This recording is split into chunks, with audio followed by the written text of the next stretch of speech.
Good morning, Councilor Fortini checking in. You're coming through clear, Councillor Fortini. Thank you.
Check audio. Check 1, 2.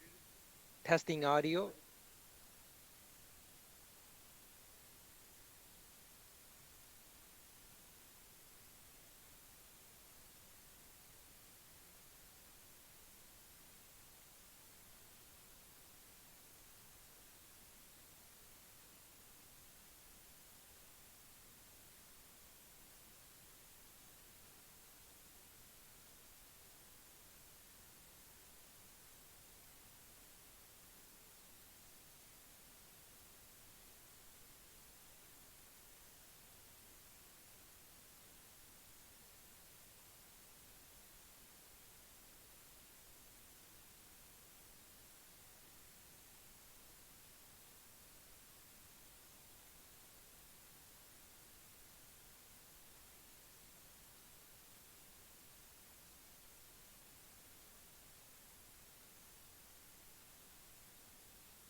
Good morning, Councillor Vicente checking in.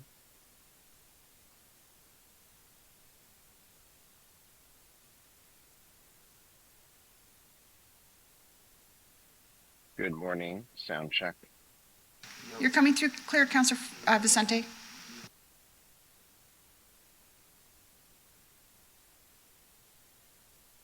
Sound check, please.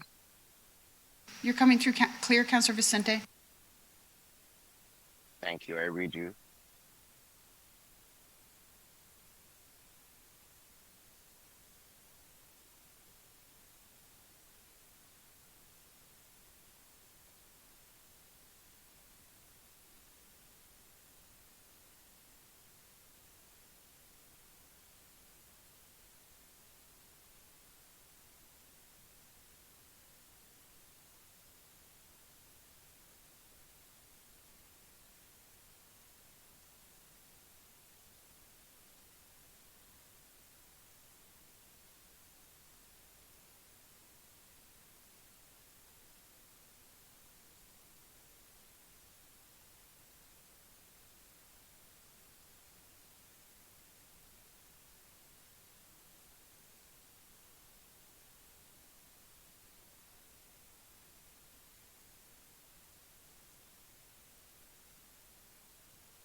Just one more sound check, Madam Clerk. You're coming through, Counselor Vicente. Thank you.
Good morning, everyone. I believe we have quorum, so as we begin today's meeting, we would like to acknowledge that we are gathering here today on the treaty territory of the Mississaugas of the Credit First Nation, and before them, the traditional territory of the Haudenosaunee, Huron, and Wendat. We also acknowledge the many First Nation, Métis, Inuit, and global Indigenous people that now call Brampton their home. We are honored to live, work on, and enjoy this land. And good morning, all. Welcome to today's meeting of Brampton's Committee of Council. All members are present today, with the exception of the following participants participating remotely. Madam Clerk. Through you, Chair, Councillor Vicente, Councillor Fortini, and Councillor Tour are online. Okay. I don't see Councillor Medeiros or Councillor Power. Oh, Councillor Power is here. Here in person. So Councillor Medeiros hopefully will join us shortly online, and Madam Clerk will make note for the minutes this morning. Our next item is approval of the agenda. The clerk will let us know firstly what the updates are to the agenda. Through you, Chair, there's a number of updates. Since the agenda was published, a revised agenda was published at approximately 5:30 yesterday afternoon, and it included the following updates. 6.3, delegation from Dana Flynn, Executive Director, Walid Al-Salahat, Chair. Request for a long-term lease agreement for 8 Rutherford Road South. 6.5, a delegation from Karen Coley and Amin Haq, Director Revenue for Global GT20 Canada, regarding the GT20 Canada Season 4 sponsorship. 6.8, a delegation from Beta Koska, Brampton resident, regarding Recreation Centre change rooms. 7.1, staff update regarding government relations matters. The presentation is now published. 9.3.1, minutes for MedTech Task Force, May 30th, 2024. The minutes are now published. 11.2.7, staff report regarding residential bollards. The report is now published. 11.2.8, staff report and related correspondence regarding city-initiated bylaw right of entry for maintenance. The report and corresponding correspondence are now published. This item was referred from the Planning and Development Committee meeting of June 17th. The other item included is 12.4.1, correspondence from Brampton residents regarding 6.8, the delegation from Beta Koska regarding the Recreation Centre change rooms. The following items have been received since the publishing of the revised agenda, and should Committee of Council wish to add these new items to the agenda, it will require a 2/3 vote. Item 6.7, a presentation was received and an added delegate from Sylvia Roberts, a Brampton resident. Regarding item 12.4.1, correspondence from Brampton residents regarding 6.8, the delegation regarding the Recreation Centre change rooms. Thank you Chair. very much, Madam Clerk. There are a number of people on our speakers list. I will begin with those in the chamber, followed by Councillor Vicente. So I've got Councillor Paleshi, Deputy Mayor Singh, Councillor Power, Councillor Brar, and then Councillor Vicente. Councillor Paleshi. Thank you, Madam Chair. Madam Chair, I was asked to add the staff report related to correspondence, city-initiated bylaw right of entry for maintenance-friendly neighbor bylaw that I referred from planning to this committee. Excellent. Thank you, Councillor Paleshi. Deputy Mayor Singh. Thank you. I need to add a delegation of some residents here for Royal Links Circle. Royal Links Circle. Okay. I'll have the clerk summarize what numbers of the agenda they will be added to. Thank you, Deputy Mayor Singh. Councillor Power. Thank you, Madam Chair. I'd like to add a delegation for the Art of Living International Yoga Day. Okay. Thank you, Councillor Power. Councillor Brar. Thank you, Madam Chair. I'd like to add a discussion item regarding safely crossing to get to parks. Safety crossing to get to parks. Thank you very much, Councillor Brar. And finally, Councillor Vicente. Thank you very much, Madam Chair. I'd like to request that we defer item 5.1, the check presentation from the United Way, to the June 26th City Council meeting, please, as I am attending remotely today. So, Councillor Vicente, we're having a hard time, or I'm having a hard time hearing you, very muffled. Can you just say that again, please?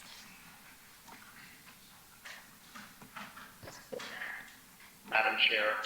Saying that item 5.1 be deferred to the June 26th City Council meeting. Okay, perfect. Thank you. So item, I guess that's the United Way, to be referred to June 26th. Okay. Any further items from members of committee? No. Motion from Councillor Paleshi to approve the amended agenda. All those in favor? Anyone opposed? That carries. Our next item of business is declarations of interest under the Municipal Conflict of Interest Act. Do any members have any conflicts of interest to declare for the meeting today? Seeing none, the clerk will so note for meeting minutes. The next item is consent. As part of our consent motion process, I will read each agenda item that is subject to consent motion, and any member may verbally identify the item to be held for debate during the meeting. Any item not held for debate will be considered as part of the consent motion and voted on for approval. Item 7.1, staff update regarding government relations matters. Consent. 8.2.1 is held for delegation. 8.2.2, staff report, ward boundary review update on population data. Consent. 9.3.1, minutes MedTech task force. Consent. 10.2.1 is held for delegation. 10.2.2, staff report, purchasing activity quarterly report, first quarter 2024. Consent. 10.2.3, staff report, active consulting service contracts, first quarter 2024. Consent. 10.2.4, staff report, status of tax collection accounts 2023. Consent. 10.3.1, minutes accessibility advisory committee, May 14th. Consent. 11.2.1 is held for a presentation. 11.2.2, staff report, beaver management in stormwater ponds and water course. Consent. 11.2.3, staff report, request to begin procurement bus brake components and brake rotors for 3-year period. Consent. 11.2.4, staff report, 2024 new school infrastructure improvements. Consent. 11.2.5, staff report, request to begin procurement for general vehicle repairs and maintenance services to various vehicles for a 3-year period. All wards. Consent. 11.2.6, staff report, request to begin procurement, design, implementation, support, and maintenance for an advanced traffic management system for an 8-year period. Held by Councillor Paleshi. 11.2.7, staff report, information report, residential bollards. Hold, please. Held by Councillor Tour. 11.2.8 is held for discussion. 11.3.1, minutes environment advisory committee.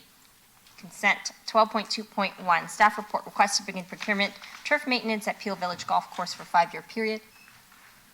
Consent. 12.2.2, staff report, Ontario Senior Games rental fee waiver. Consent. 12.2.3, staff report, request to begin procurement, supply, and delivery of replacement radio equipment and accessories. Consent. 12.2.4, staff report, request to begin procurement for supply and delivery of one aerial device. Consent. 12.2.5, staff report, request to begin procurement for supply and delivery of self-contained breathing apparatus. Consent. 12.2.6, staff report, request to begin procurement for supply and delivery of 2 fully electric fire trucks. Consent.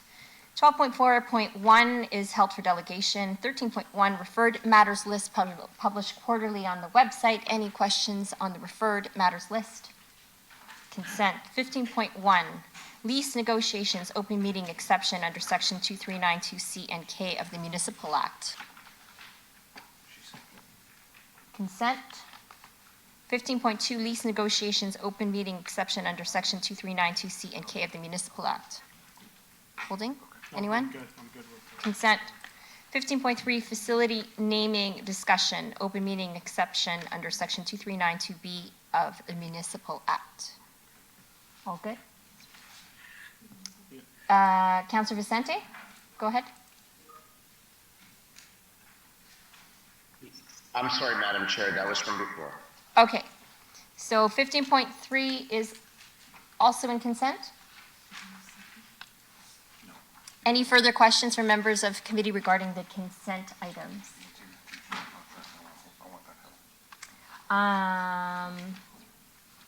1 second.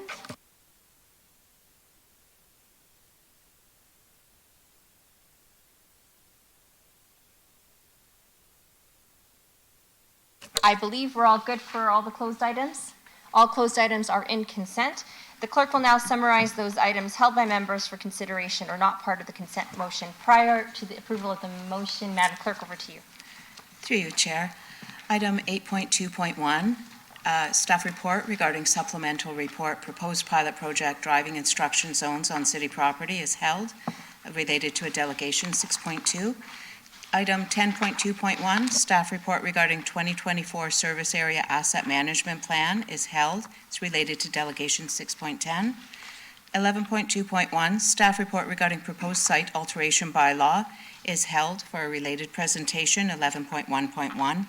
11.2.6, staff report regarding request to begin procurement, design, implementation, support, and maintenance for an advanced traffic management system is held by Councillor Paleshi. And item 11.2.7, a staff report regarding information residential bollards is held by Councillor Tour. Item 11.2.8, staff report and related correspondence regarding city-initiated bylaw right of entry for maintenance is held for discussion. And item 12.4.1, correspondence from Brampton residents regarding delegation 6.8, held related to the delegation 6.8. And the rest is left on consent. Chair. Thank you very much, Madam Clerk. I have a motion from Councillor Keenan to approve the consent motion. All in favor? Anyone opposed? That carries. Our next item is announcements. 5.1 announcement has been referred to June the 26th. And I don't think we have any other announcements, Madam Clerk. That's it.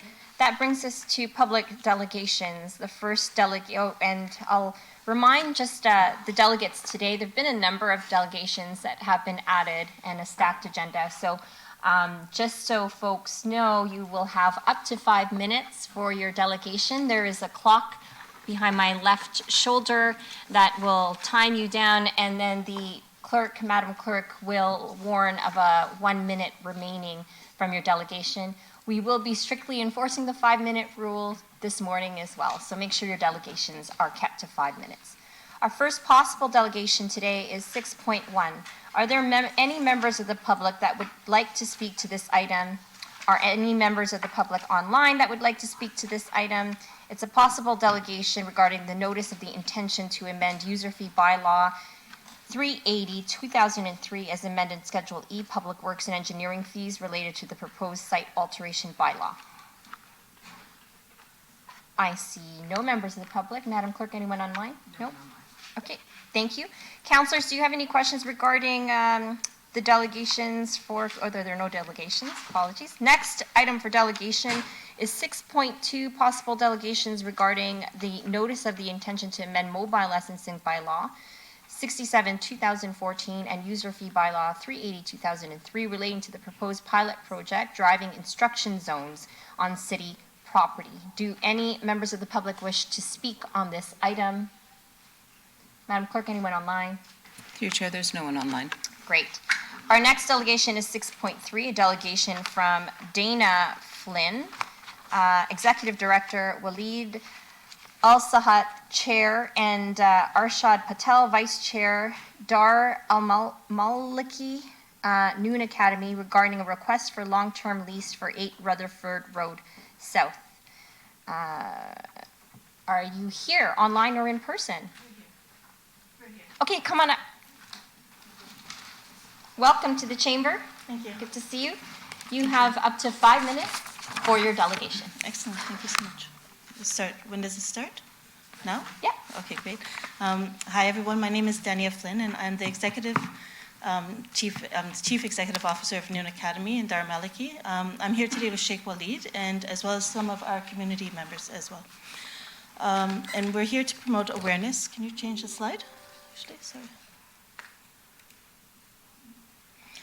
So we're here to promote awareness about Noon Academy's journey, missions, and its goals, and to emphasize the urgent need for a secure long-term location for school and community center at 8 Rutherford Road South. So let's begin by sharing a little bit about our journey.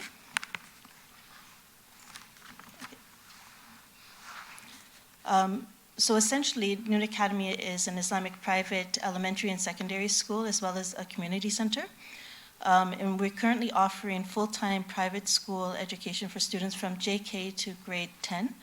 We're located at 12 Rutherford Road South, and we have been leasing the land behind 8 Rutherford Road from the City of Brampton since 2017. Aside from a few setbacks faced during COVID-19, we have had consistent growth.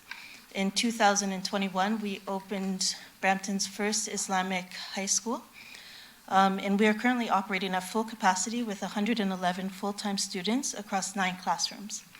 In addition to our educational programs, we also provide essential religious and community services to a vibrant and diverse community of more than 800 people who come from all across the GTA and surrounding areas. Our mission is to create a community love for Islam, a passion for learning, and a commitment to societal contributions. Can you turn the slide? As demonstrated on the slide, Noon Academy is deeply embedded in the fabric of Brampton and its Muslim community. We serve not just as an educational institution, but also as a vital community hub that significantly enhances Brampton. We offer high-quality progressive Islamic education. We foster community spirit through religious services and events, and we have a number of programs that support youth development, youth and young adult development. Furthermore, we also enrich the city's cultural diversity, contribute to the local economy by creating jobs, and provide essential social services. Looking ahead, we have many initiatives planned. Some of those include more family-oriented community events, enhanced social services for youths and seniors, and an increased collaboration with local shelters and food drives. Can we turn the slide? Thank you. So just to provide a glimpse of the community's perspective, we've compiled a montage of Google review testimonials from parents. I think you have to hit the button to make it start. Oh no, you can go back. It doesn't play yet.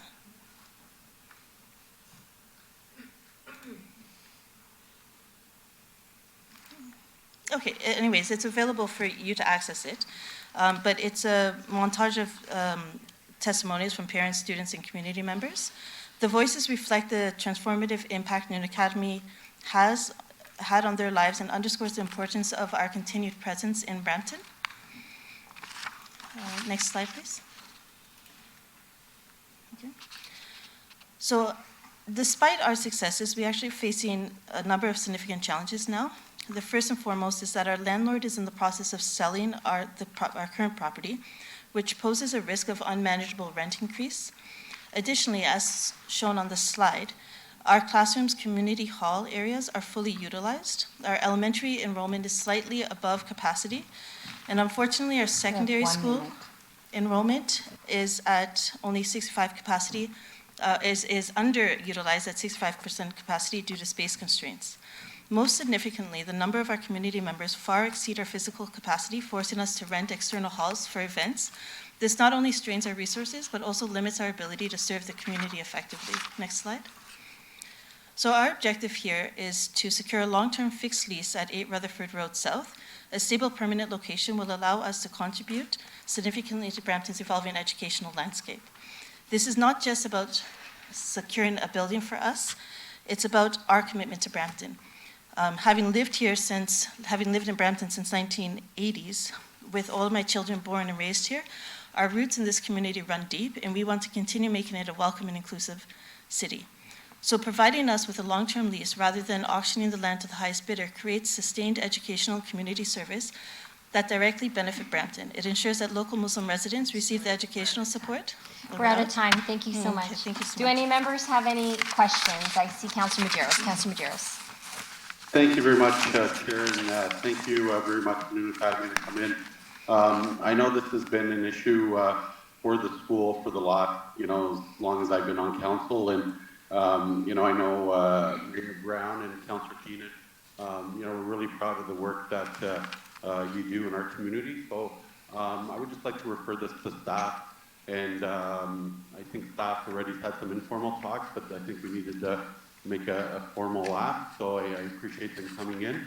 So if I can refer this to staff to work with the group and maybe report back sometime in early fall about anything that's possible to work with them.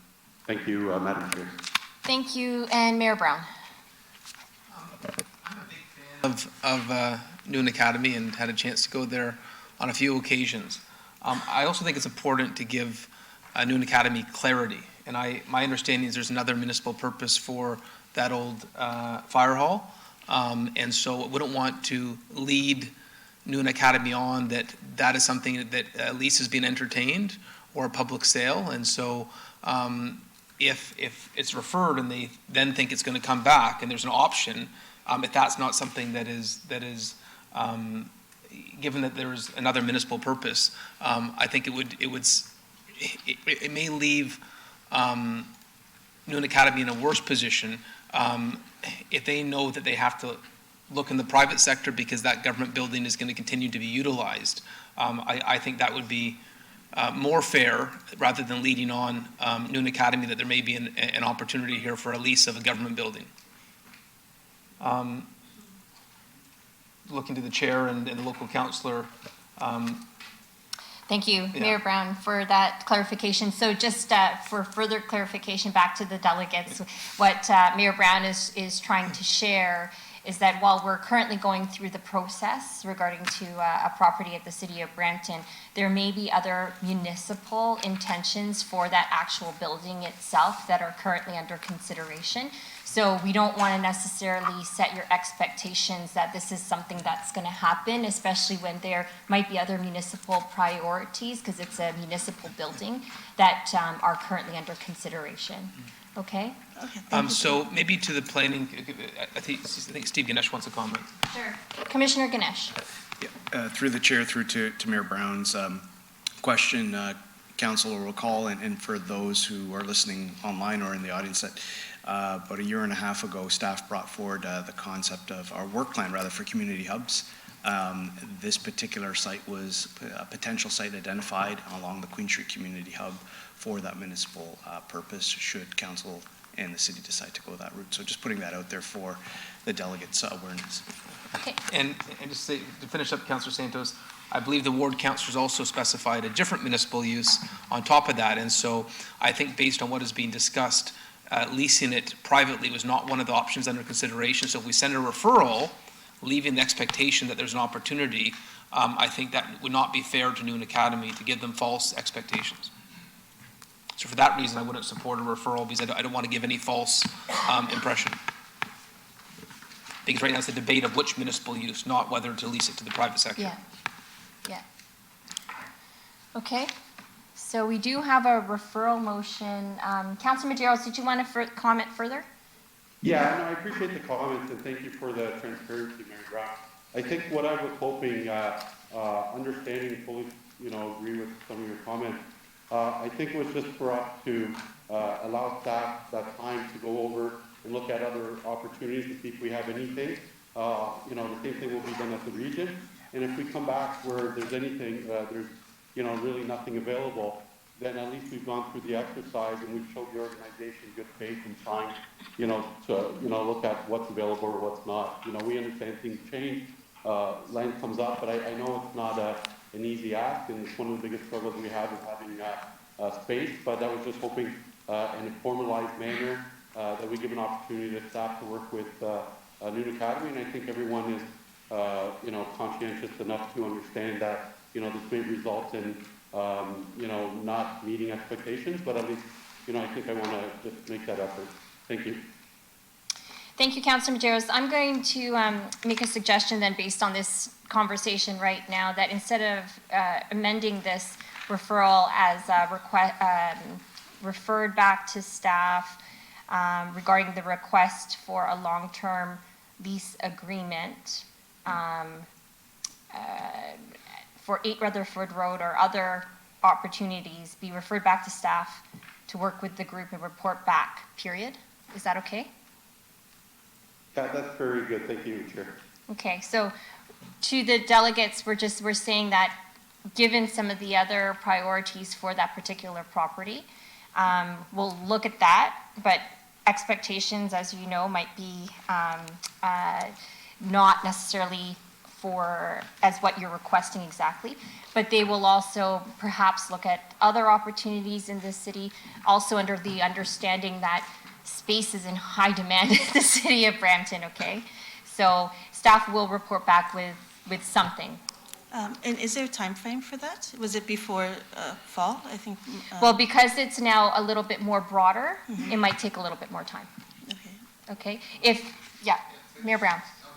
Councillor Santos, it still needs to be added in other opportunities. Yeah. Knowing that 8 Rutherford Road South is not available, I think it's, and they know that, we give them clarity, then at least the staff are looking for other opportunities, whether maybe there's a regional facility, a private sector facility, our planning, our ECDev staff keep a list of rentals that are available. I saw them helping one company recently in the sports area for baseball, and so I know there is an active list ECDev keeps of opportunities. Thank you, Mayor Brown. So then, request for a long-term lease agreement, and let's remove 48 Rutherford South. I say other opportunities, yeah. Okay, so request for long-term lease agreement be referred back to staff to work with the group on other opportunities and report back. Yes. Okay, so if we can just strike out, sorry? Councilor Majeros, do you have anything to add, or is that hand up from before? That's from before, my Okay, so request for long-term lease agreement and striking out 48 Rutherford Road South be referred back to staff to work with the group on other opportunities and report back. So as Mayor Brown had mentioned, possibilities for whatever might be available at the city, but also working with our economic development team to look at other private locations as well. Okay? Great. Thank you so much. Motion moved by Councillor Majeros. All those in favor, anyone opposed? Thank you very much for your delegation. That motion carries.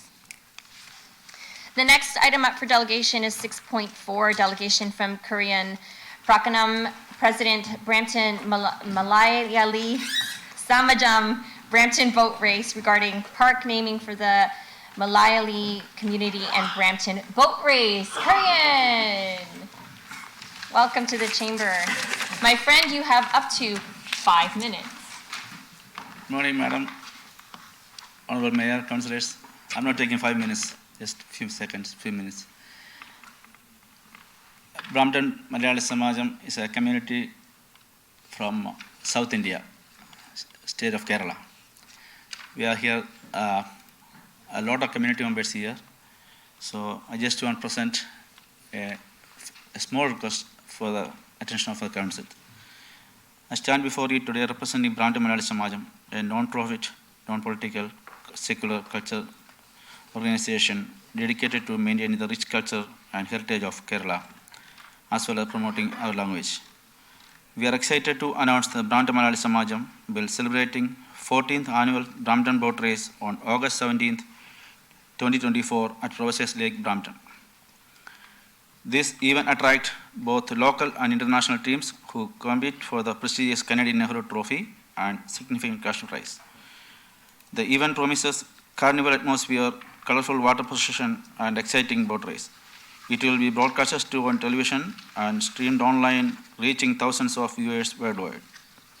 In recognition of our commitment to the community of Brampton, we respectfully request the Honorable Mayor and Councillors to consider naming a park in Brampton as Malayali Park.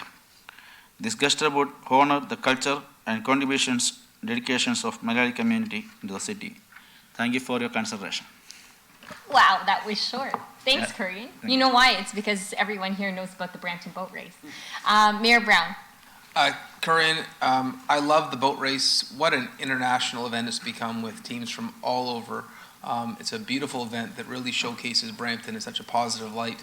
People see photos of Professors Lake with all those boats and the sunshine and the beach. People think they're looking at Muskoka, not Brampton. And so, we have our water jewels in the city as well, and you help showcase that. And so thank you for everything you do and how involved you are in the city. I think because the ward councilor's Councillor Power, it would be appropriate for him to move this to look for and staff report back on any naming potentials that may exist in the city, or for a future park or a current park that may not have a specified name, as really a symbol of our friendship with the community. Thanks so much. Councillor Power, would you like to move that? Sure, I'd like to move that. So thank you very much, Councillor Power. We are going to refer this back to staff for consideration to find naming possibilities as per your request, Korean. And when is the boat race this year? August 17th. It's on August the 17th. Yeah. So everyone knows that every year Korean calls Councillor Santos to organize the City of Brampton Mayor's boat race. And so I'm going to put it out there now and ask for volunteers from council and city staff to join Mayor Brown's team Thank you. on August the 17th. Thank you. Thanks, Korean, for your Thank you. delegation. Thanks so much. Yeah, thank you. Motion from Councillor Power, as per the screen, all in favor. Anyone opposed? That carries. The next item for delegation is 6.5, and I see you up there, Karan.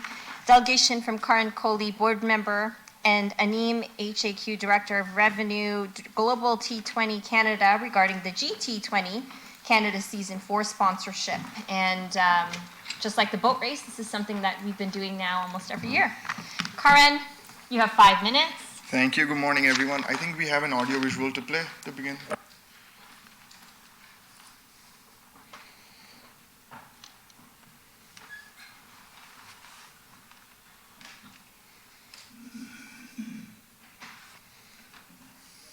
Brown from the city of Brampton, the host city for the GT20 2023, and I'm so excited about this tournament. And when you think of cricket countries, you think of the UK, you think of Australia, you think of New Zealand, you think of India or Pakistan, you probably don't think of Canada, but that's going to change. And it's changing because of cities like Brampton, where we're seeing amenities built, we're seeing a passion for the game. And I believe this tournament is going to play a role in that.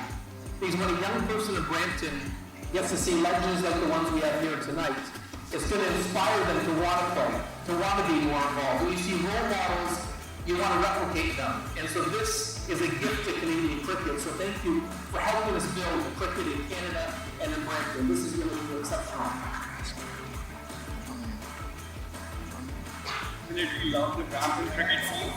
Moving from India, I thought I would never play cricket, but Brampton cricket scene has been amazing. Well, cricket is flourishing in Canada. Brady Newfield's in here, a winterized facility, batting cage. We can't become the fastest scoring sport in Canada. Any advice for us on how we create future blessing outcomes of our own? I think you guys are on the right track. Cricket is definitely polarizing worldwide, but Canada, I reckon, is number one. That's where it's developing the business in business.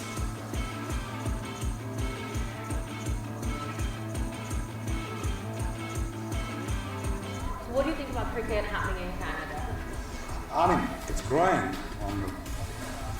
There is no tomorrow. The people like Mr. Patrick, the guy who is always out there to help the communities. Yeah. Regardless of color, creed, and caste, what he does best. Yeah. He's out there to help people out.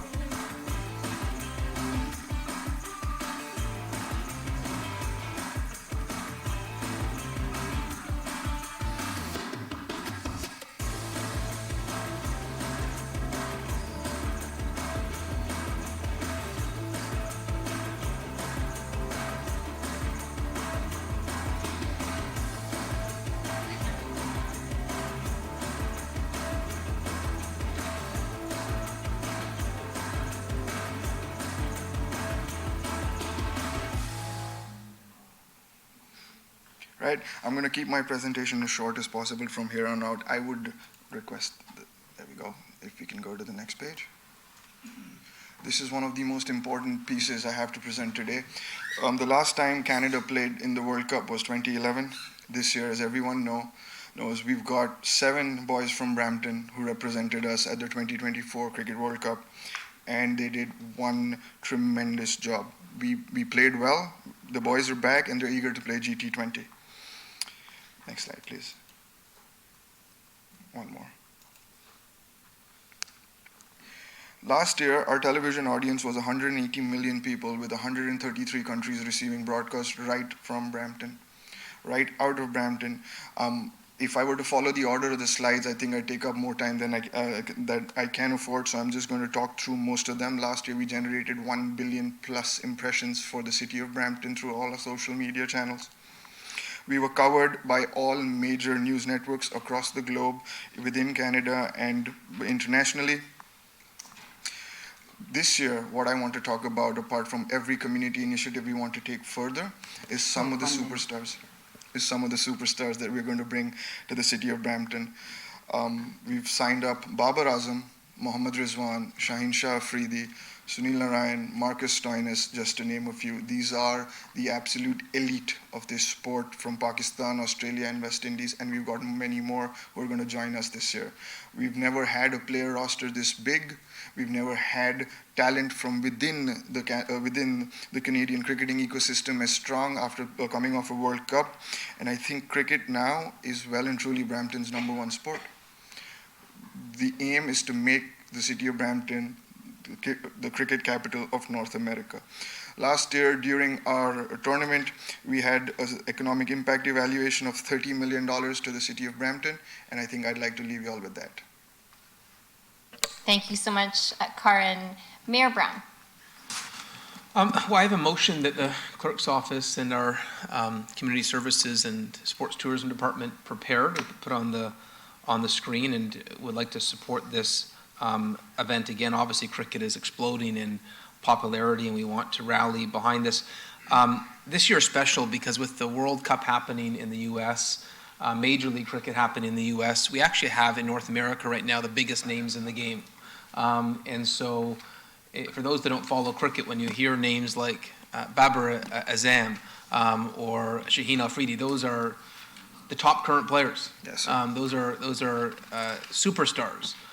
It would be like having Connor McDavid or Aaron Ekblad or Matthew Tkachuk here for a charity game. And so I'm excited about this. I should also say one suggestion that we've made this year is that the city for the first time is running kids cricket camps. And we're also unveiling the first 3 kids cricket fields. And so we're looking at getting some of these players to come out to the camps and come out to help us open the fields, which I think will really be special for cultivating the next generation in the sport. You know, the advice we got in previous years is how do you build great cricket in your country? And they always said it starts with the youth. So to have some of these superstars run cricket camps for us is going to be pretty special.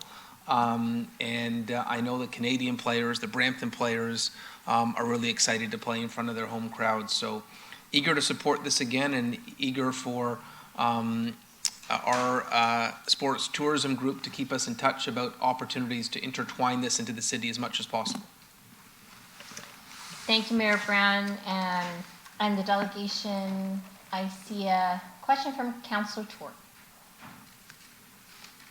Thank you, through Madam Chair. Thank you for that delegation.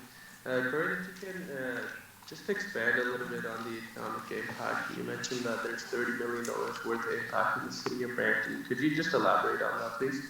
Right, so we'd hired an independent third-party evaluator that does sports tourism economic assessment impact, and they'd prepared the report that we submitted to the city from from the last year's tournament. If I were to take you through the numbers briefly, just let me pull them up right here.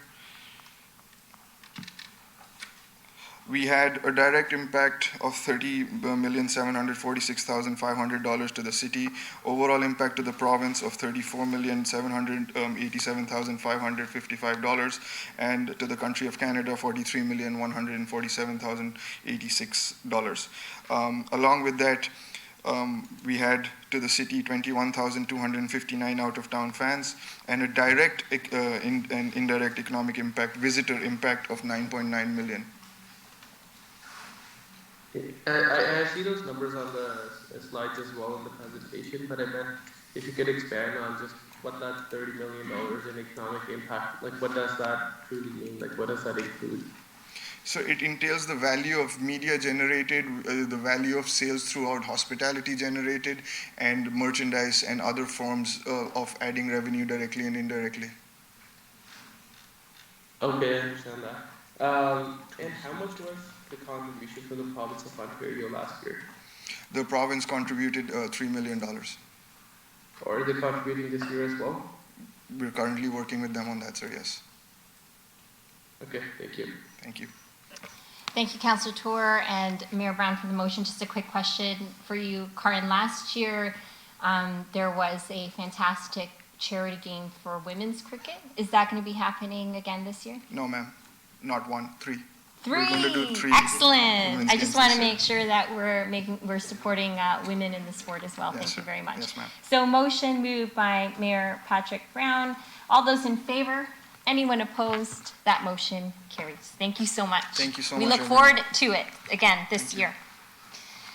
The next delegation is, I believe, 6.6. Yes.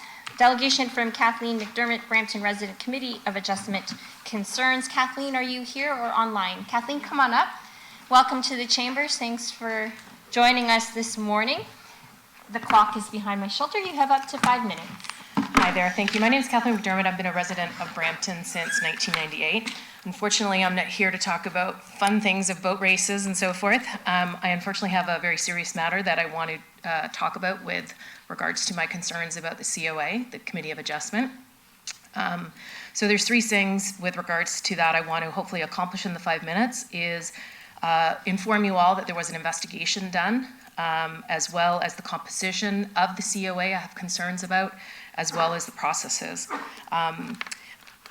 So in May, there was an incident that involved the Committee of Adjustment members, and because the COA members are all appointed by this very council, I wanted to ensure that this was indeed brought to your attention with regards to the investigation, and I'm respectfully asking that this investigation be reopened.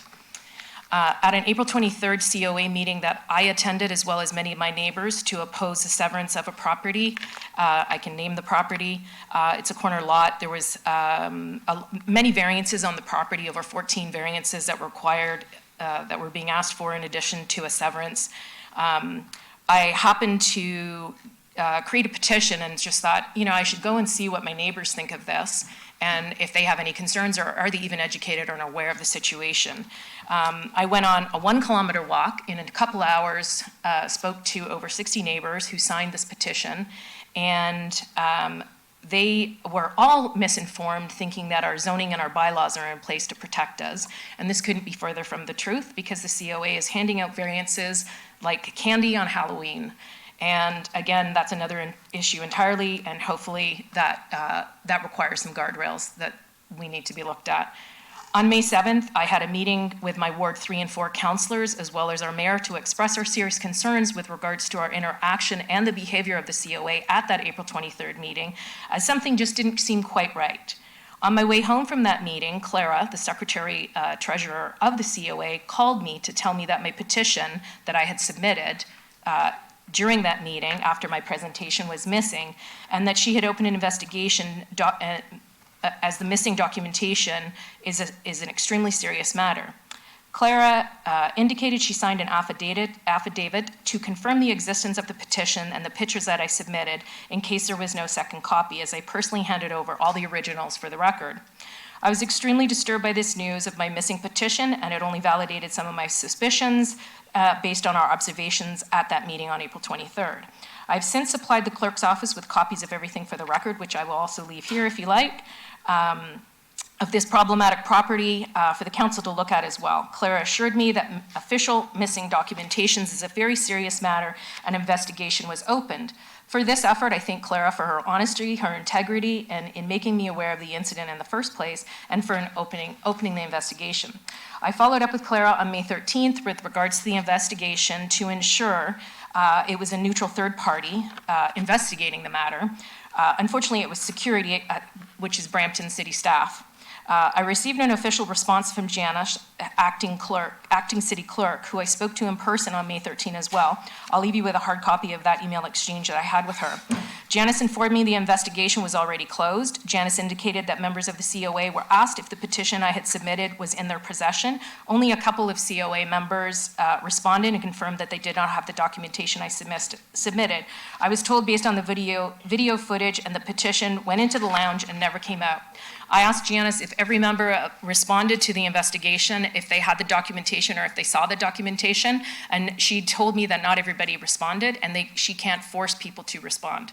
I think the COA needs to take the investigation seriously and respond to that. For that, I'm asking for the council to double-click on this and reinvestigate this case and have all of the members respond. Additionally, I wanted to voice my concerns with regards to the makeup of the COA, which I addressed in my meeting with the mayor and the 2 councillors on May 7th. The City of Brampton has a very clear diversity and equity and inclusion policy on their website.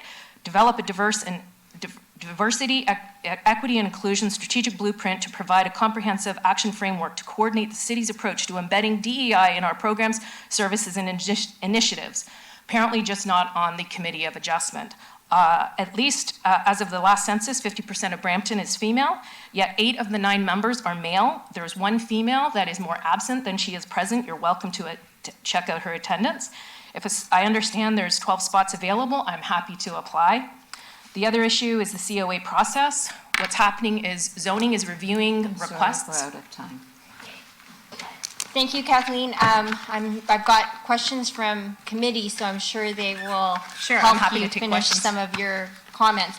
I have Councillor Paleshi, followed by Councillor Keenan, and then Mayor Brown. Councillor Paleshi. Thank you, Madam Chair. Thanks, Kathleen, for your delegation. I've heard some of the comments that you raised from residents of mine as well. Committee of Adjustments is an arm's length organization. Council is not to be involved, intervene in any decisions at the C of A. That being said, we do choose. The committee chooses who sits on the C of A. The choosing committee is 100% in closed session. I wish I could tell you how many people applied to the C of A, but I can't. I wish I could tell you how many women applied to the C of A, but I can't. I think what I can say, though, is I'm hearing the same thing, that a rubber stamp process is happening by a majority of the C of A members. I also understand that this document that went missing, and I understand your concerns over this document, and I'm happy to put forward that all members will respond to the clerk's office if they had seen the document or not, or what happened to the document. And if they don't respond, I'm happy to put forward they can be removed from the committee as well. That's power that council does have. I'd like to refer your delegation and the matter back to the clerk's office and have input from the Commissioner of Planning. We've never had anybody delegate before to council against a committee, especially a committee structure, I don't believe, and specifically Committee of Adjustments. So this is definitely a serious matter. As Chair of Planning, I'll be taking it very seriously. Thank you. That being said, I won't get involved in decisions that they've made, because they are an arm's length organization and it's not for us to do that. But I do acknowledge that I have heard the majority of C of A members are rubber stamping things that may not be that may go against council's direction. And I also acknowledge that some of the items that are going there may not be minor in nature, which Correct. That's what they're for, minor.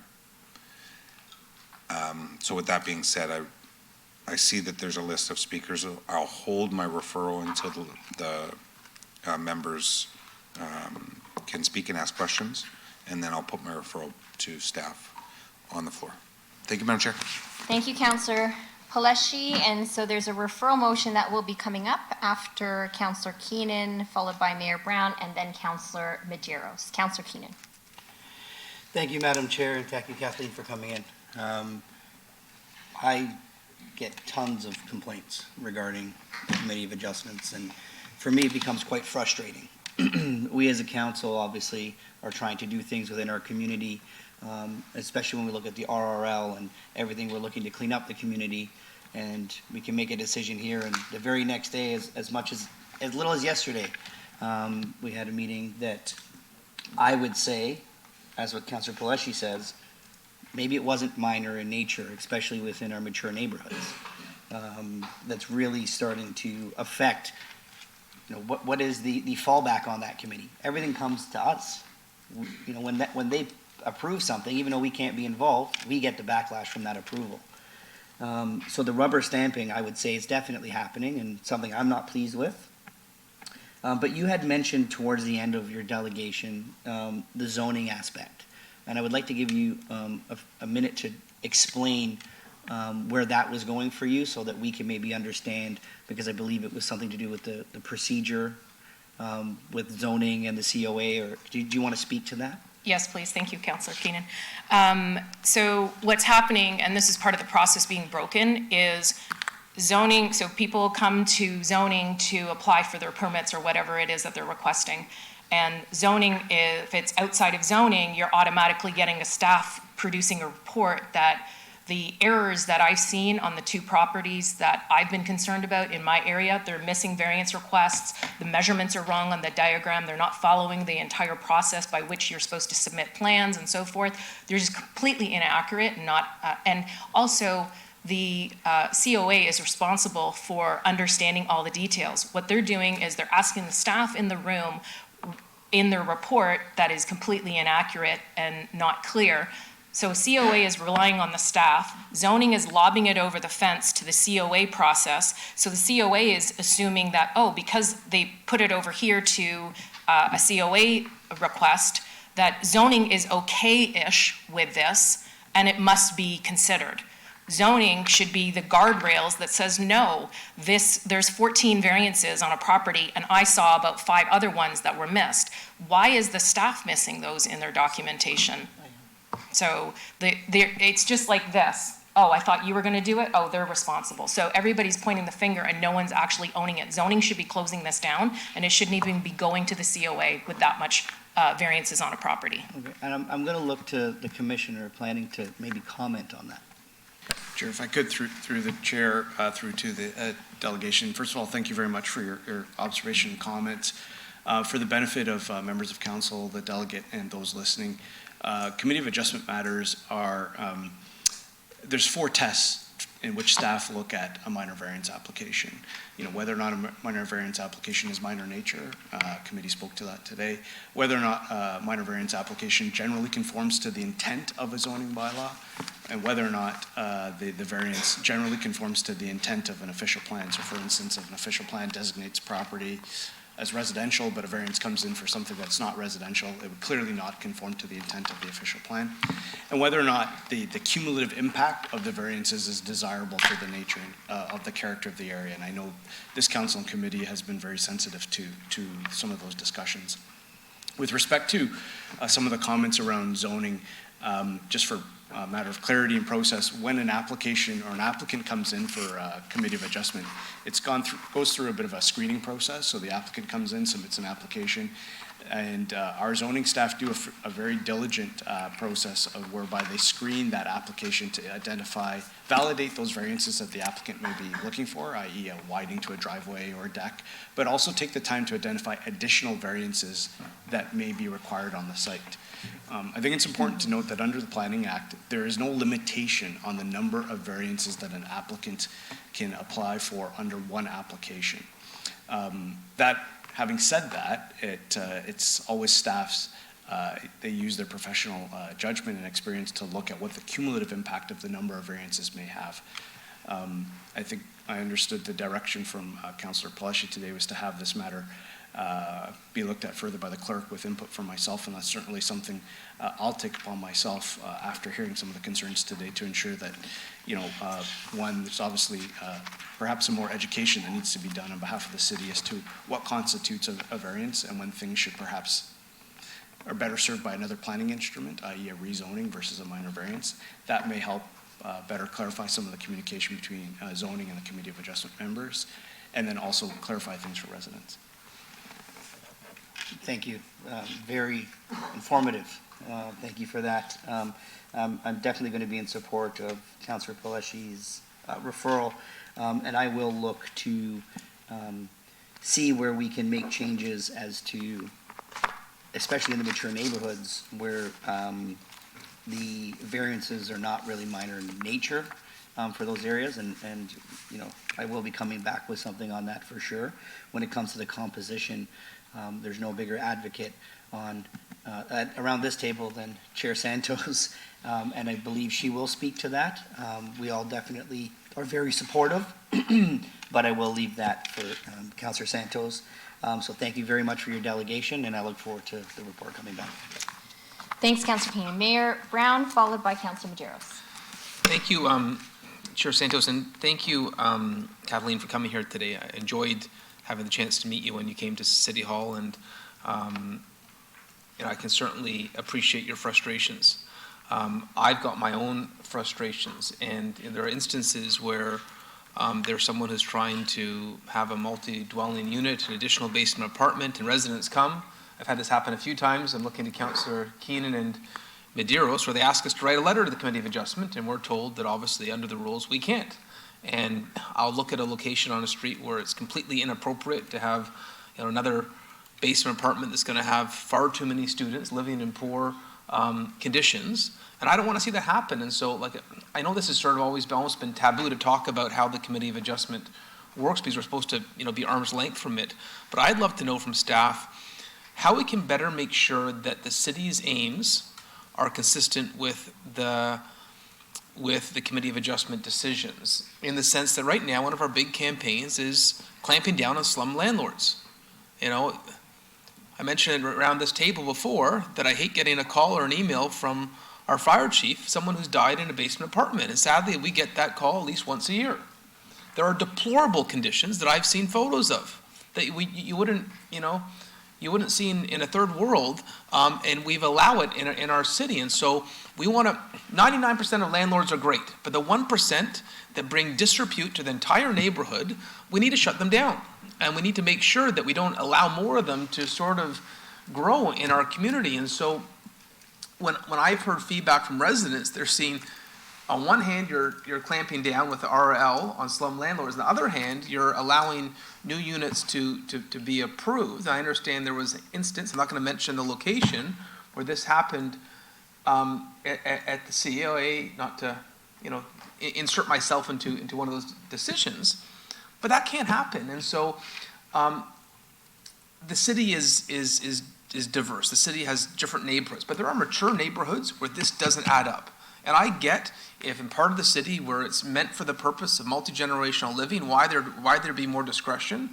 But we have planning goals and visions for our city. How can we make sure that the COA decisions are consistent with that? So whatever referral Councillor Pelletier is going to put forward, I'd love to make sure that that could be included in the report back. Because I look at the work right now that Councillor Santos, Power, and Keenan have been doing with RRL, and the notion that that would be diluted sort of by stealth is wrong. Frankly, this weekend there was 20 angry landlords protesting that we were clamping down on landlords, and to hear that more of them are allowed, that's the last thing that our fire chief wants to see. That's the last thing that we want to see in the city. And so, Kathleen, your frustration, we feel it. I get angry when I hear these stories, and I feel a little bit handcuffed in the sense that under the Municipal Act, we're not allowed to speak for or against these decisions. So maybe there's a process solution here to make sure there's no ability to make a decision inconsistent with the city's stated planning and growth objectives. That's my rant. Not really a question. Thank you. So I think Councillor Pelletier has not put forward the referral quite yet. So this is going to be under consideration as per what Mayor Brown is suggesting. I have Councillor Maderos, if I may, before you bring the motion forward myself. 100%. And then Councillor Pelletier. So Councillor Maderos, go ahead. Thank you for you, Chair, and thank you, Kathleen, for all your advocacy and raising some real important points. I'm not going to repeat what everything's been said. I agree with all my colleagues. I thank Councillor Pelletier for referring this, and as Councillor Keating suggested, the composition is troubling as well, and something I know we discussed it, but to hear, I guess, your perspective on it. So I hope that's looking at the composition and what we can do to address that as part of our diversity inclusion strategy across the municipality. So I will just let that be and just make that point, and everything else, I think a lot's been said by Kathleen. I know the amount of time that you've gone and the passion that you have for these issues and the frustration you feel. I just want to, leave you reassured and certainly, I don't want to speak for all members of council, but in particular those situations, Councillor Keenan, myself, Mayor Brown, we feel that same sense of frustration. We just can't publicly, reflect or show to, be able to express that frustration in such a public manner as to negatively influence the application and not get involved in the process. And that's the frustration that we feel.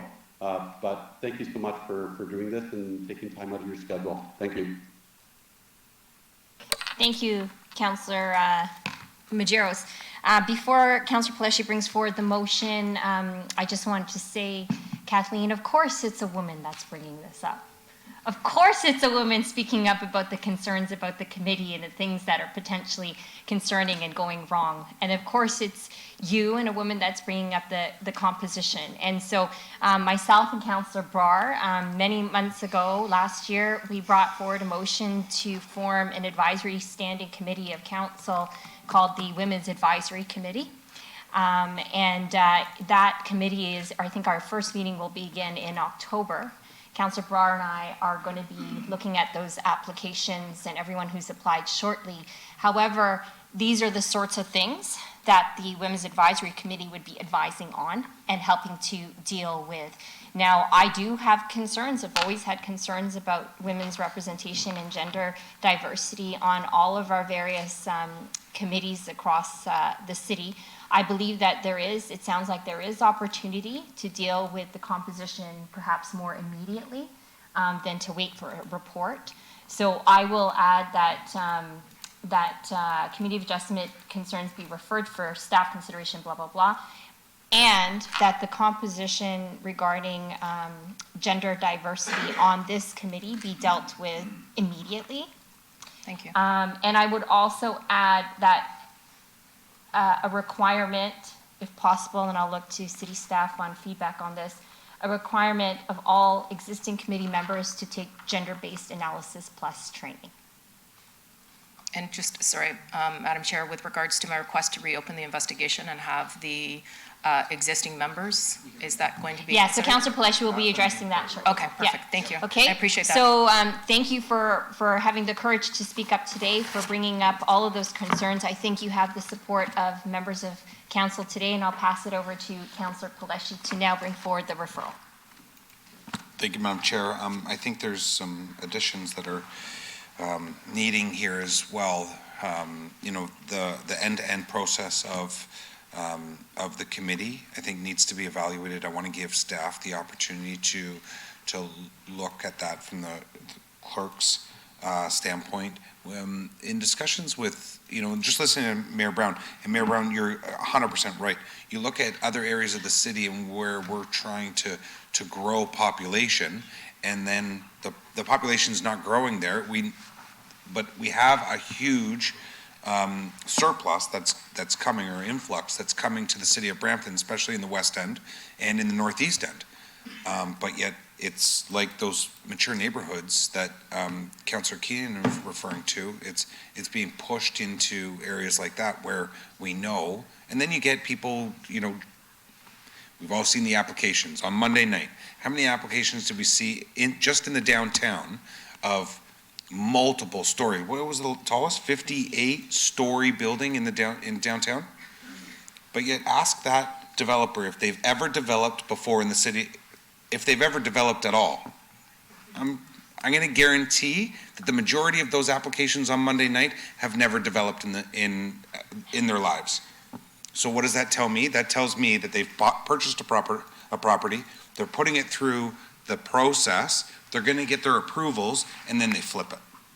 And nothing's going to be built. The Committee of Adjustment feels it's their responsibility to solve the federal government's housing crisis, and Brampton does as well. And it's just pushing the limits for people. Thank you for that, because at the start of this term, we had kind of talked about, with the clerk's office, Commissioner Ganesh and myself, talked about going to Committee of Adjustments and give them kind of an education on our OP, on our official plan. And it didn't really happen because, and it goes back to, we've never talked about committee of adjustments or issues because we don't get involved. We're not supposed to get involved. You have just opened a massive can of worms because I didn't know that Mayor Brown had issues. I didn't know that I didn't know Councillor Keenan had issues with committee of adjustments. We don't talk about it because we're not supposed to. So you've just done that. Thank you for doing that. Needs to be addressed. It 100% needs to be addressed. And on a go forward, I'd like to also have Committee of Adjustments have a little education session on our official plan, direction of council.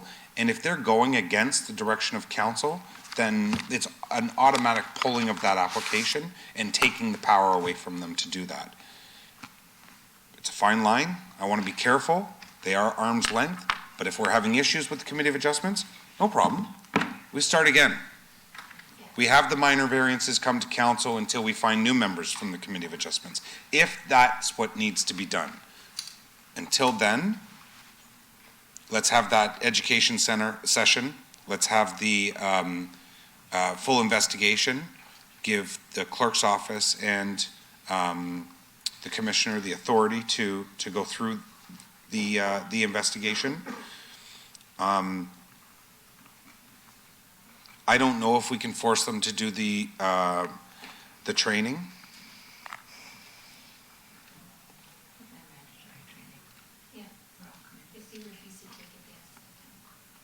They refuse to take it, they have to step down? Okay, if that's what the committee wants, okay. Yeah,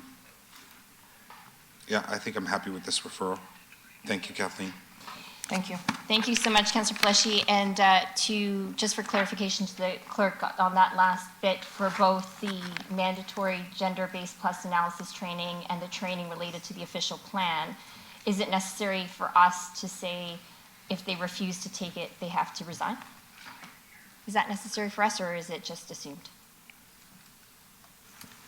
Through you, Chair, I think it would be understood that if it's mandatory, there would be a period of time to allow for the training to take place, and then they'll have to decide if they'd like to continue with those duties. Okay, perfect. And I think that, to Councillor Pleshy's point, both should be mandatory. As long as the end of the mandatory period isn't November 2026, because that's the end of their term. Right.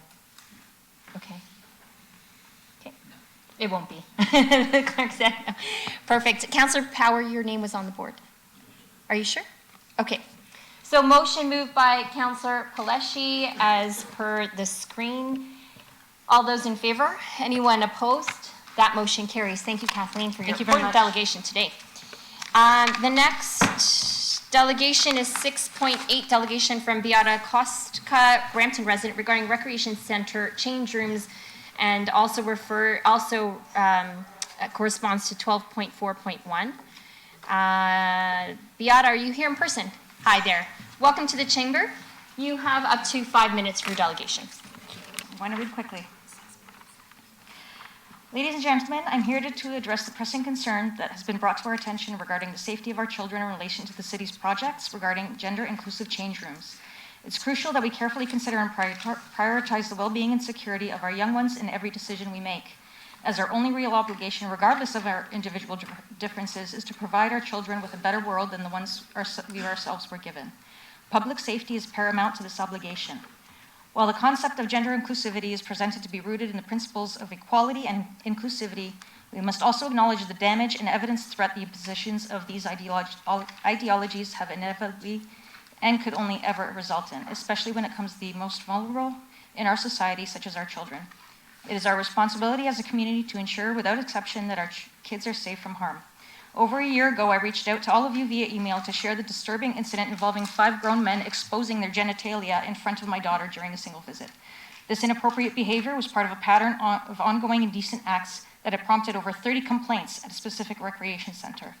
Despite my efforts to raise awareness through multiple emails expressing my concerns along those of other residents, I received only 2 responses. One response suggested that signage would be implemented as a solution, which I found inadequate, as a mere piece of paper cannot effectively deter potential predators. The other response came from our Mayor Brown, who simply stated, "I'll look into this." However, to date, no tangible actions have been taken to ensure our safety. Regrettably, all subsequent emails on this matter have been met with silence and disregard. It's disheartening that despite the gravity of the situation and the collective concerns of our community, our pleas for action have fallen on deaf ears. The safety and well-being of our residents, especially our children, should be a top priority for our municipality. It's imperative that concrete steps be taken to address these issues promptly and effectively. Not only is it a violation to Section 8301 BA3 of the Criminal Code for any government body to participate in imposing such ideologies upon the public, but also Sections 174(1)AB, 175(1)B, 162(1). This policy and plan appear not to only encourage but actively welcome predatory individuals to engage in indecent acts, including exposing their genitalia to women and children and committing crimes that violate human rights codes. Section 1 of our Canadian Bill of Rights, together with the doctrine of paramountcy, clearly outlines the rights of individuals to life, liberty, security of the person, and enjoyment of property, emphasizing the importance of protecting these rights through due legal processes. The recent push for gender equality and inclusivity in the name of progress has crossed a dangerous line, putting the safety and well-being of Brampton residents at risk. We urge you to reconsider and reinstate separate men's, and family change rooms to ensure the security of our community, our families, and most importantly, our children. As leaders of this city commissioned by us, we who elect you, it is crucial to prioritize the safety of our residents and uphold the values of our community in respect to the public contract that you are bound by. If you hold any morals or values and consider the well-being of your own children, it's unlikely that you would condone such criminal behavior in their presence. Deliberately exposing our children to the potential risks is unacceptable and goes against the very oath you took faithfully to serve the interests and affairs of the city of Brampton and its residents. In your duty to execute your office to the best of your ability within the parameters of the law and protect the rights and safety of the community, we implore you to take immediate action to rectify this situation and ensure that our city returns to a safe and secure place for all. We trust the well-being of our residents, especially our vulnerable children, depend on your commitment to upholding these fundamental principles.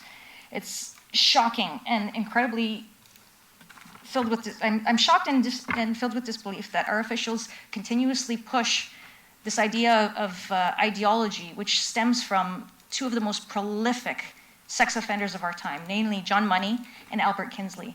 It is a constant push, and this is where this has all originated from. Ensuring the safety of our residents is a fundamental responsibility that has been gravely neglected by the decision that has been made. The Criminal Code also clearly outlines the legal implications of negligence towards the lives and safety of others, emphasizing the importance of upholding public safety and well-being, specifically Section 219(1), 181, and 429(1). Under the mentioned sections of the Criminal Code, it is evident that endangering the lives, safety, and health of the public through reckless actions or omissions is a serious offense.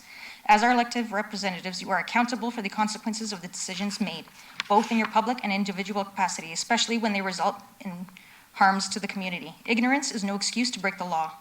The ongoing disregard for the safety of Brampton residents can no longer be overlooked. If this decision is not reversed and the safety concerns continue to be disregarded, we as residents are prepared to take necessary actions to address them accordingly. Our simple request is to reinstate the safety of separate change rooms for everyone, while also providing a separate space for those who require it in a cost-effective manner.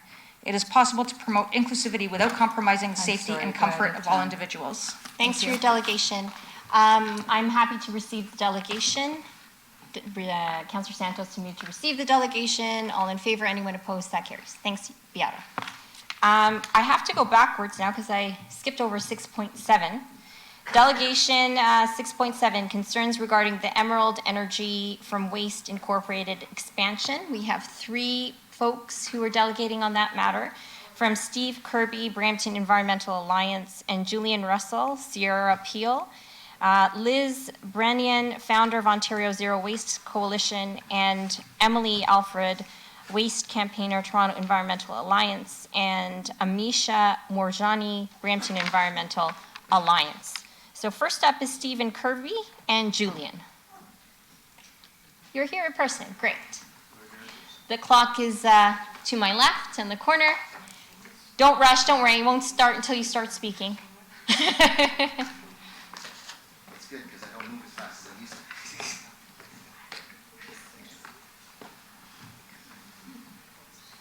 So I guess another serious issue. Oh, I see. Okay. So because we've got Brampton Environmental Alliance, a number of them here, is everyone at the podium right now? No. Who's supposed to be delegating on this? And we've got 2 online. Okay, So you have 5 minutes on this. Go Okay, ahead. thank you. Hello, Mayor Brown and councillors. My name is Stephen Kirby. I've resided in Brampton for 23 years. I'm a business owner and professional chemist. My delegation partner today is Julian Russell, an environmental engineer, and we are members of the Brampton Environmental Alliance and the Sierra Peel organizations. We met with Deputy Mayor Singh and Councillor Torr recently asking for their support for this delegation.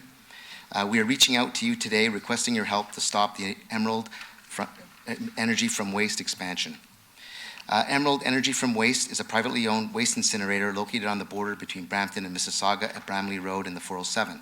And they're planning to quadruple their operation to make Brampton home to the largest waste burning facility in Canada.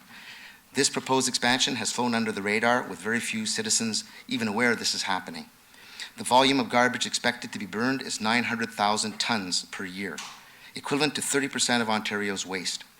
The majority of what is incinerated is recyclable or compostable material, such as plastic, paper, organic waste, but instead of being reused and recycled, it's burned, which releases highly toxic compounds and greenhouse gases. Increasing GHGs is contrary to Brampton's CERP, Community Energy and Emissions Reduction Plan, and won't help us with the climate crisis. This expansion will release vast quantities of dangerous airborne pollutants into our community, which is already burdened by heavy air pollution from industry and transportation, especially true in Ward 7, where the current incinerator is located. This gets even more concerning as we look at the Brampton 24 vision to expand the Highway 7 corridor for more housing. As we intensify affordable housing to deal with the population growth, an increasing number of Brampton residents will be impacted by these toxins. For some on council, this may seem like déjà vu since Peel Region considered building an incinerator in 2016. If the region decided incinerators were not the best solution to manage waste then, why is this expansion acceptable today? Our timeline is short to stop Emerald. We only have until the end of August. Mayor and councillors, I'm here today as a youth and an environmental engineer on behalf of my fellow youth, the future of Brampton, to ask your help. Why should you care about the 400% expansion of this incinerator in your own backyard? Brampton youth already face too many barriers to being healthy and successful. Breathing the air should not be one of them. The cancerous dioxins and furan toxins released into the air by this incinerator are fat soluble. This means that when you breathe them in, they bind to your fat cells, which means that your body can no longer purge them, which means the toxins that kids breathe in from the incinerator stay in the body for the rest of their life, just as more toxins accumulate with each subsequent breath they take. What impact will this have on our already overwhelmed healthcare system? Dioxins also enter the food system and have become a serious issue in Europe, where bans on eating eggs from backyard chickens are in effect. The EU has cut subsidies to incinerators, so why are we looking to expand them? Nearly 42% of the population of Brampton are under the age of 29. Does nearly half this current generation deserve to spend the bulk of their lives breathing the cancerous gases that will blow over this community as Emerald makes money burning 30% of all of Ontario's waste? And how does this 900,000 tons of waste get to the incinerator on Bramley Road every year in the first place? Trucks. Thousands of trucks that will further clog the already overwhelmed roadways of this city. So, esteemed Mayor and councillors, 1 minute. Please help us stop this and protect Brampton's future. We ask that you, 1, urgently petition Minister Khanjin to require an independent third-party environmental assessment of this project. Kindly include local MPPs in your correspondence to ensure comprehensive review and accountability. 2, please rally Peel Council support to join Brampton Council in advocating for an independent environmental assessment from Minister Khanjin. Request thorough research by Peel Public Health on the health impacts of this current incinerator and its proposed expansion. Present findings to both councils by late summer, early autumn 2024 for informed decision making. And 3, task Peel Public Health officials with promptly updating Brampton Council on Minister Khanjin's ruling. Please help us protect Brampton. Thank you so much. Thank you, right on time. Deputy Mayor Singh, followed by Councillor Power. Thank you, and first of all, thank you for coming to delegate, Stephen and Julian. We had a great conversation, and we're obviously, myself in particular, I'm concerned about air pollution and the toxins in the air, especially because my kids are here as well. And we did also ban fireworks. We took a bold step at the municipality to do that, and that was, predominantly for me. That was a key moment because I remember after elections, it was on Diwali, our elections this year, and I remember taking my daughter out and she was coughing because of the air pollution and the negative impact that had.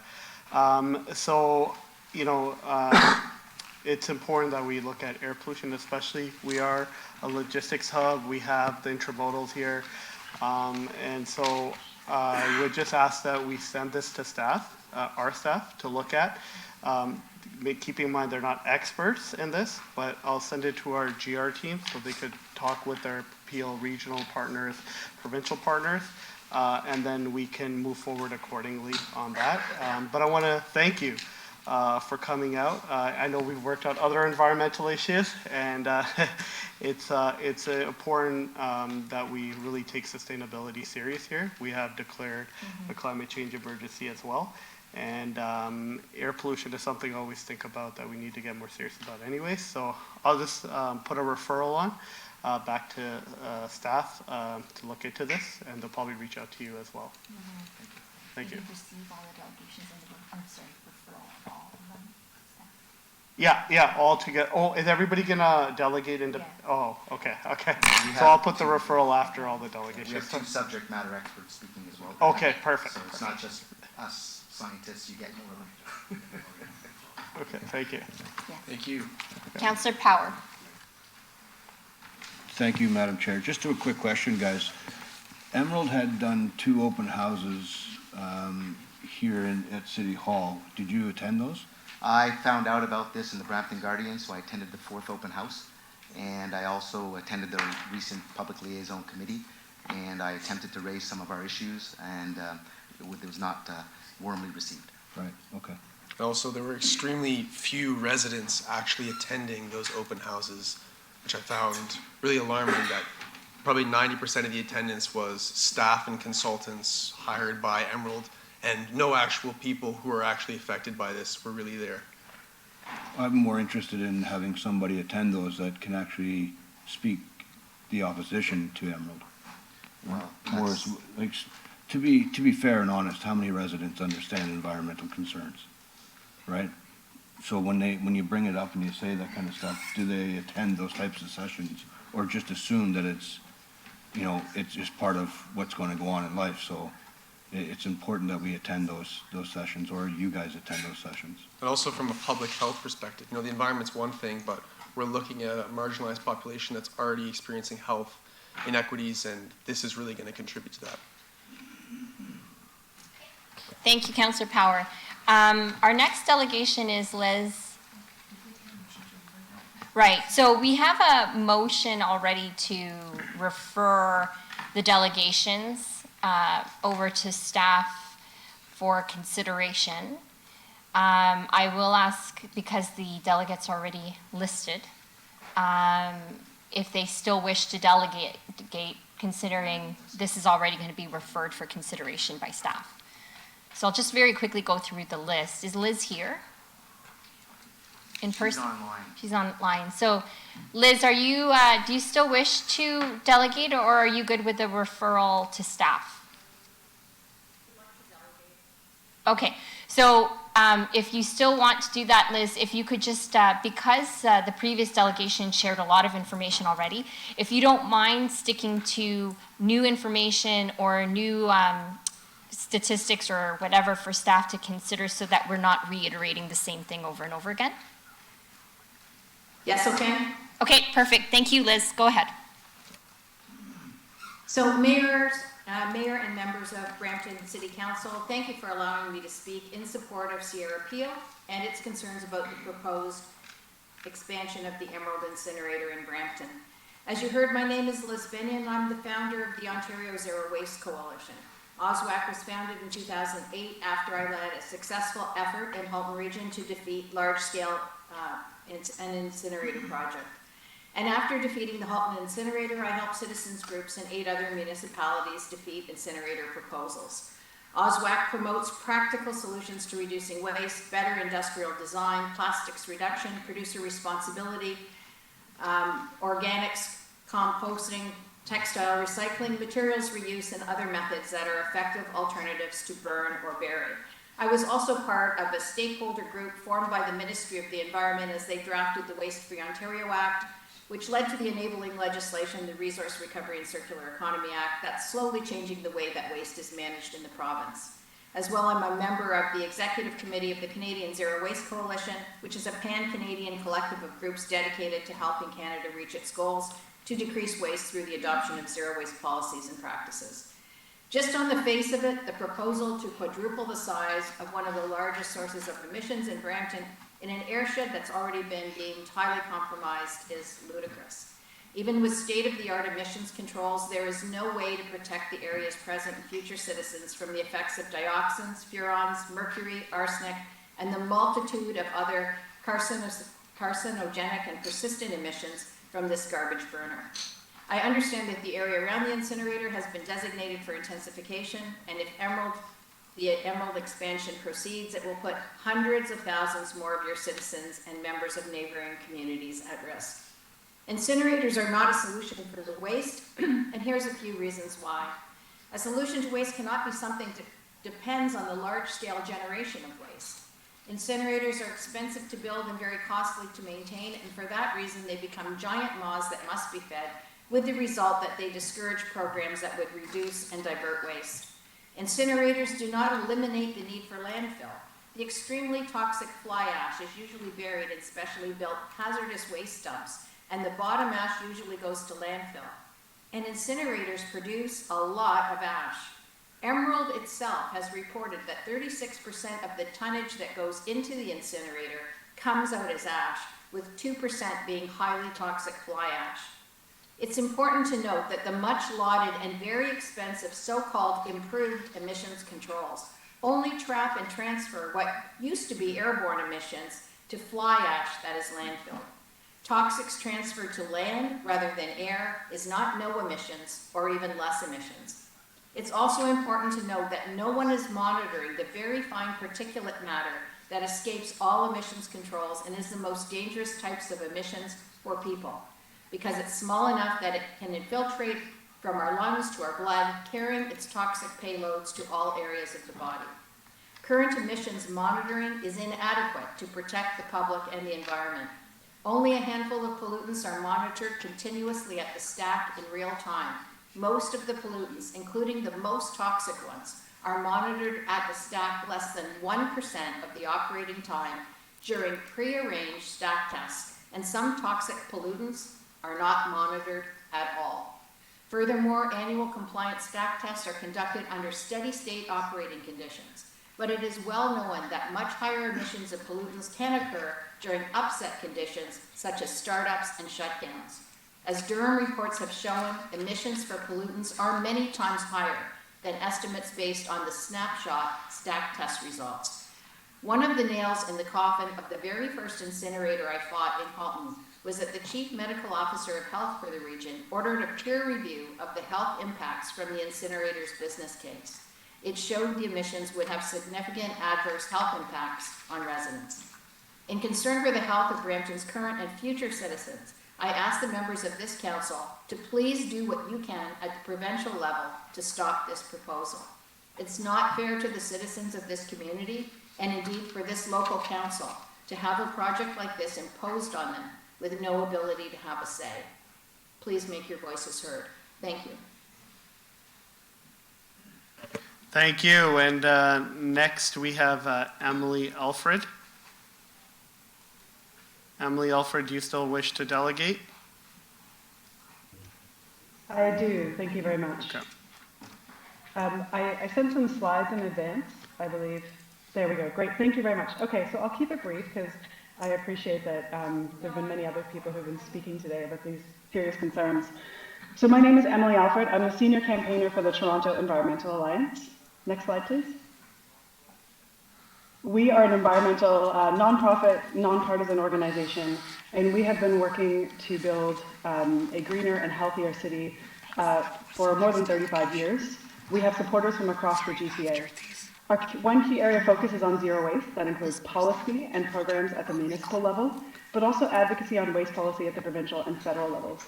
We work with community and environmental groups across Ontario and across Canada on issues of joint concern, including incineration.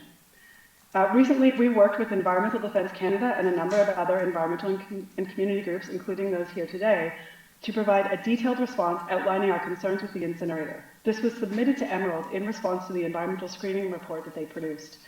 If you'll see on the agenda item, number 6, 7, and 8 are letters submitted to Emerald with very detailed, complex, technical concerns raised.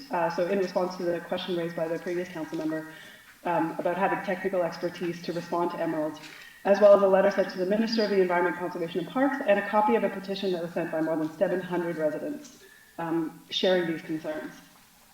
Next slide, please. As has been mentioned, Emerald is an aging incinerator. It currently is permitted to burn over 180,000 tons. If it was expanded to the full size that they are requesting, it would be the biggest in Canada and one of the biggest in North America. Despite the size and location of this incinerator, the province is not requiring a full independent environmental assessment of the impacts and alternatives. They're relying only on the reports and information supplied by Emerald itself, which we believe is limited and inadequate to consider the full concerns, as we detailed in that letter that I hope you can read. Next slide, please. This is just a quick graphic. This is just to remind everyone that what is in our garbage is mostly not garbage. So this is a graphic from Toronto from a few years ago, but it's similar to what is in the Peel region and consistent with audits across the province. Most of what's in the average garbage bag is recyclable, compostable, or even hazardous materials. Less than 40% is typically actually garbage. When we look at commercial and industrial sources, which are also burned at the Emerald facility, there is a lot less information available because there's less restrictions and reporting requirements. And Emerald does not open those bags to sort out those hazardous materials, organics, or recyclables. Next slide, please. As was mentioned by others before me, Brampton is already burdened with significant pollution. This has been documented by Emerald, by environmental groups, and we're concerned about adding this. The climate impacts of incineration are also an important thing to mention. The greenhouse gas emissions emitted by the facility, by Emerald's own estimates, would be equal to about 10% of the entire Peel region greenhouse gas emissions. We also think that this is an underestimate. Next slide, please. This is just mentioning some of the very real concerns about the existing background air pollution in Brampton. Next slide, please. Emerald estimates that their own facility will cause further exceedance of those air quality limits. As was noted by Ms. Bennion, we know that emission monitoring incineration does not accurately capture all emissions and only provides a snapshot under best case conditions. Something that was also alluded to by the previous speakers, dioxins and furans and mercury, which are emitted by the Emerald facility, accumulate in soil, plants, and animals, but the health assessment that they provided did not consider multiple pathways. They only looked at inhalation of pollutants and did not look at these other possible ways that people would get access to these pollutants. And then the next slide is the last one.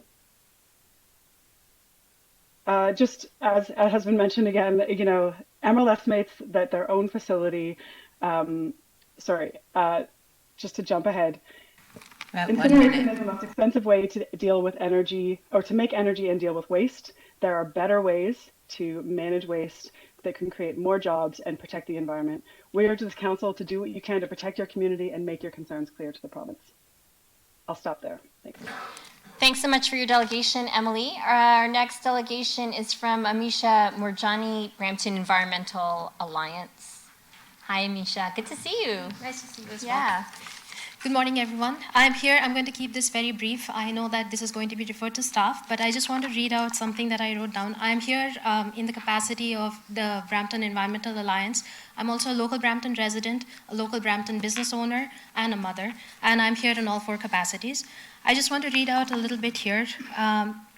Last year, we know that the wildfire smoke came into Brampton. At that time, we did not have any control over which way the wind blew.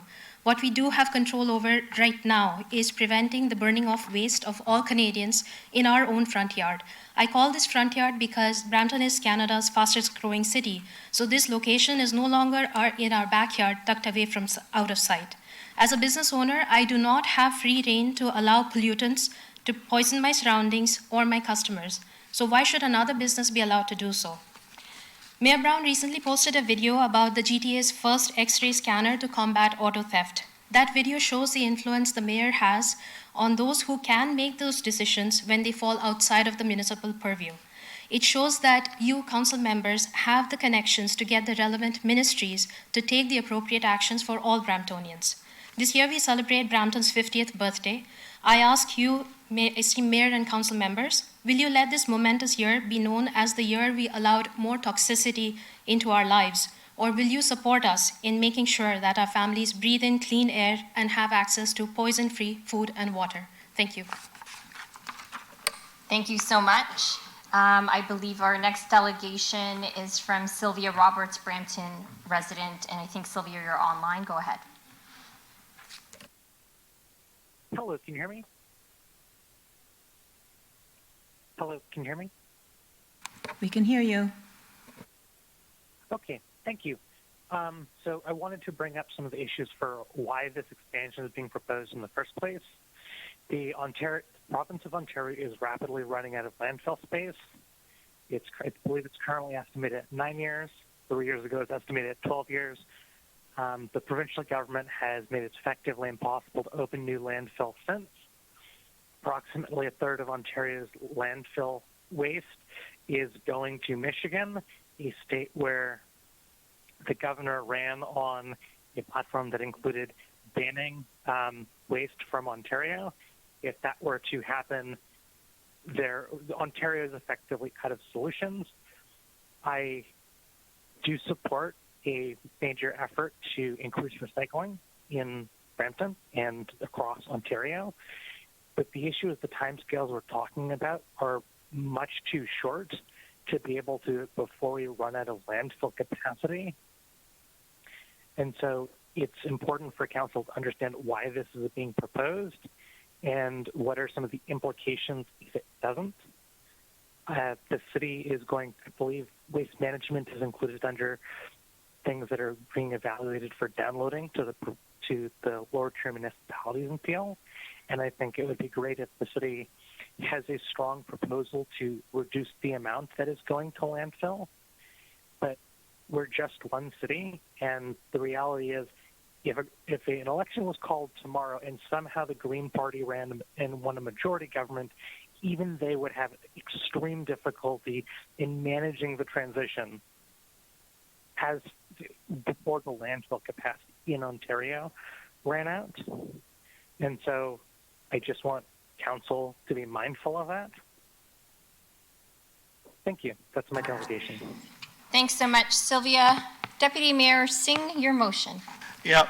So thank you. And I think the best way forward is to have a report in front of us. So we will refer this back to staff.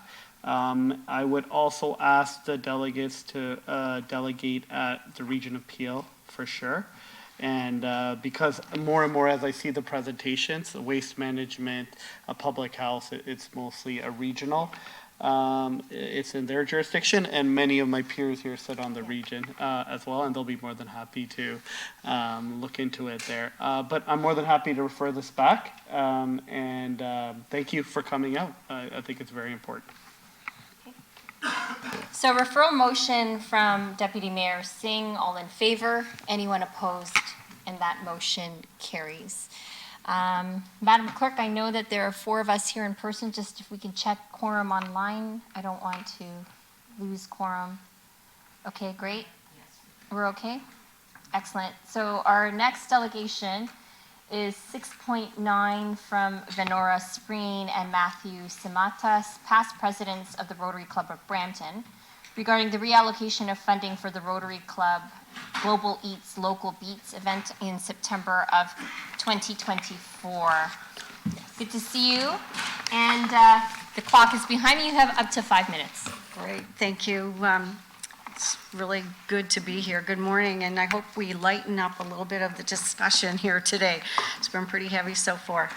So thank you. On behalf of the Rotary Club of Brampton, I want to say a very personal thank you from both of us to be able to come here and speak directly with you about a new cultural event that we are hoping to host in September.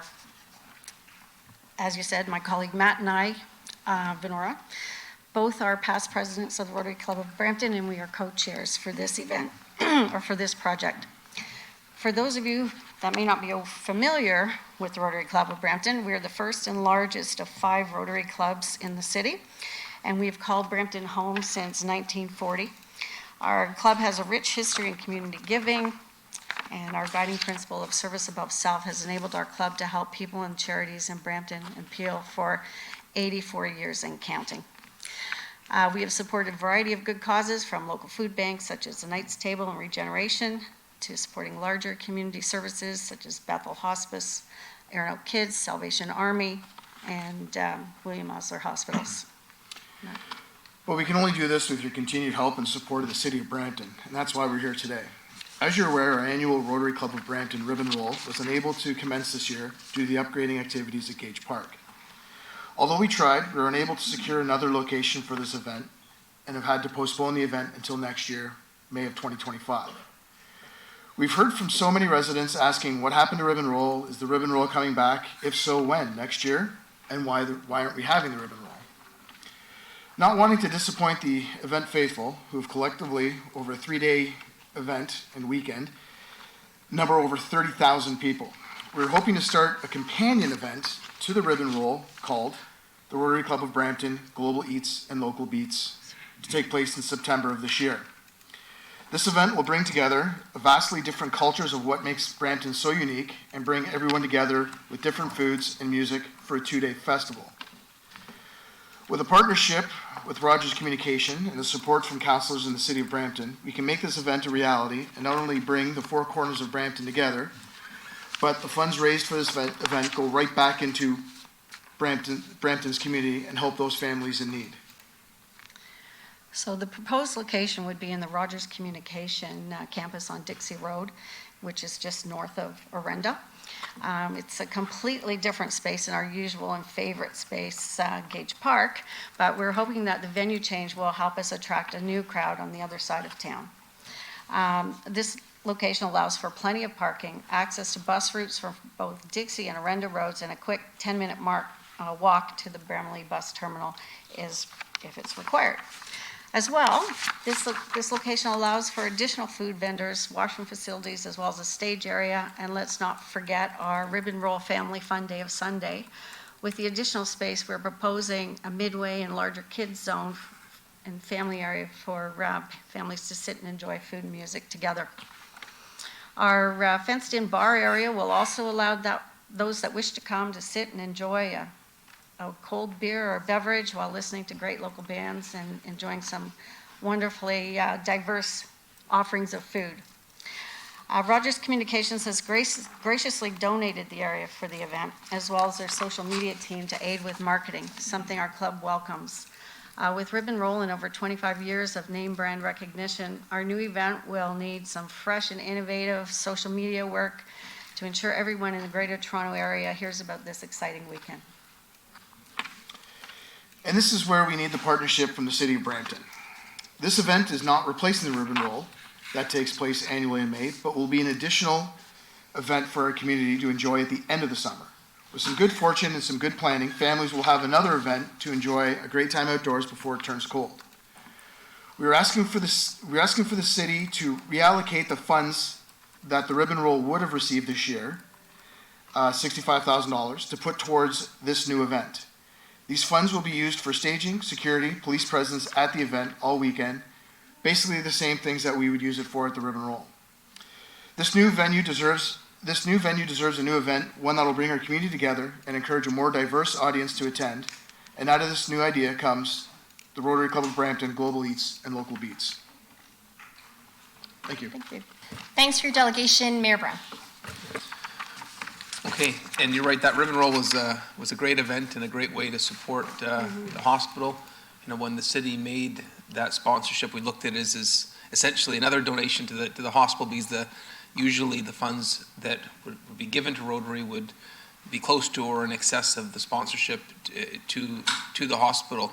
So maybe just to expand on the Rotary's charitable giving to the hospital, how much were you able to donate last year to the hospital? Oh, I'm not on that committee.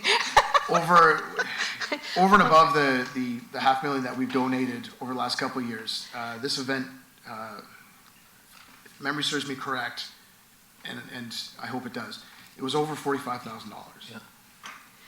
Yeah. And last year the city sponsored it to the tune of, was it 55 or 65,000? 65,000. 65,000. Yeah. So about 75% of what we donate ends up going back to charity. Correct. Absolutely. Actually, more than that, because we don't use any of the proceeds for anything to support the club. It all goes back to the community. So everything gets back there. Like if we made more money than $65,000, 100% of it goes back to the community. No, I was just saying, if the city donates 65,000, 75% ended up going back to the charity. Absolutely. So, at committee, we can refer. We can't take a decision at committee. We can refer this to staff. And this gets ratified next week, and then we'll probably have a meeting July 10th or 12th. The council's still working that out, and so we could get a staff report back then. The challenge is you no longer meet the requirement for marquee events, because marquee events, you have to have hosted the event 3 times in a row. And so maybe with local councillors and staff, we can see what solutions may be available to continue to be a supporter of Rotary in our community. But, you know, you have a square trying to go into a circle right now, and so I think this will take some additional eyes from staff and ward councillors. So I think we refer this to staff and to have them report back for the summer meeting. Yes. I apologize, for which meeting? For the meeting, it'll either be July 10th or 12th. Okay. Thank you very much. Okay, referral motion from Mayor Brown, all in favor. Anyone opposed, that carries. Thank you very much. Next delegation is from Andrew Mirabella, Associate Partner, Hemson Consulting, regarding the Service Area Asset Management Plan. And you are here in person, Andrew. Welcome. You have up to 5 minutes.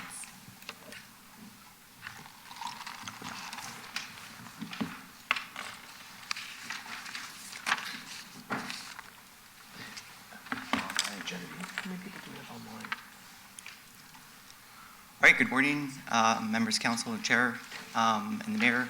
Pleasure to be here. My name is Andrew Mirabella, associate partner at Hemson. We're here today to present the 2024 Service Area Asset Management Plan that we helped prepare with the city on the City of Brampton.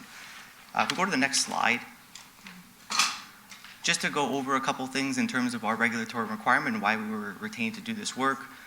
We have a bit of a timeline that we're on to prepare the asset management plan through to 2025. This service area plan meets the 2024 deadline as well as the 2025 deadline and covers the city's 10 key service areas here. Transportation and stormwater, as a note on this particular slide, is omitted from this particular plan itself. It will be addressed in an independent asset management plan, which we undertaken this year for the July 2025 requirement.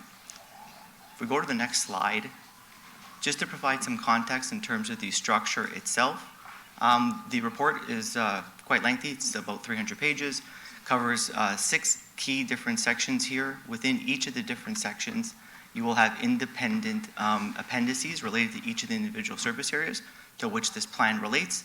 It covers the state of the infrastructure, the level of service, a range of different elements associated with the asset management strategy, the financing strategy itself, and then it caps off with a monitoring and improvement plan.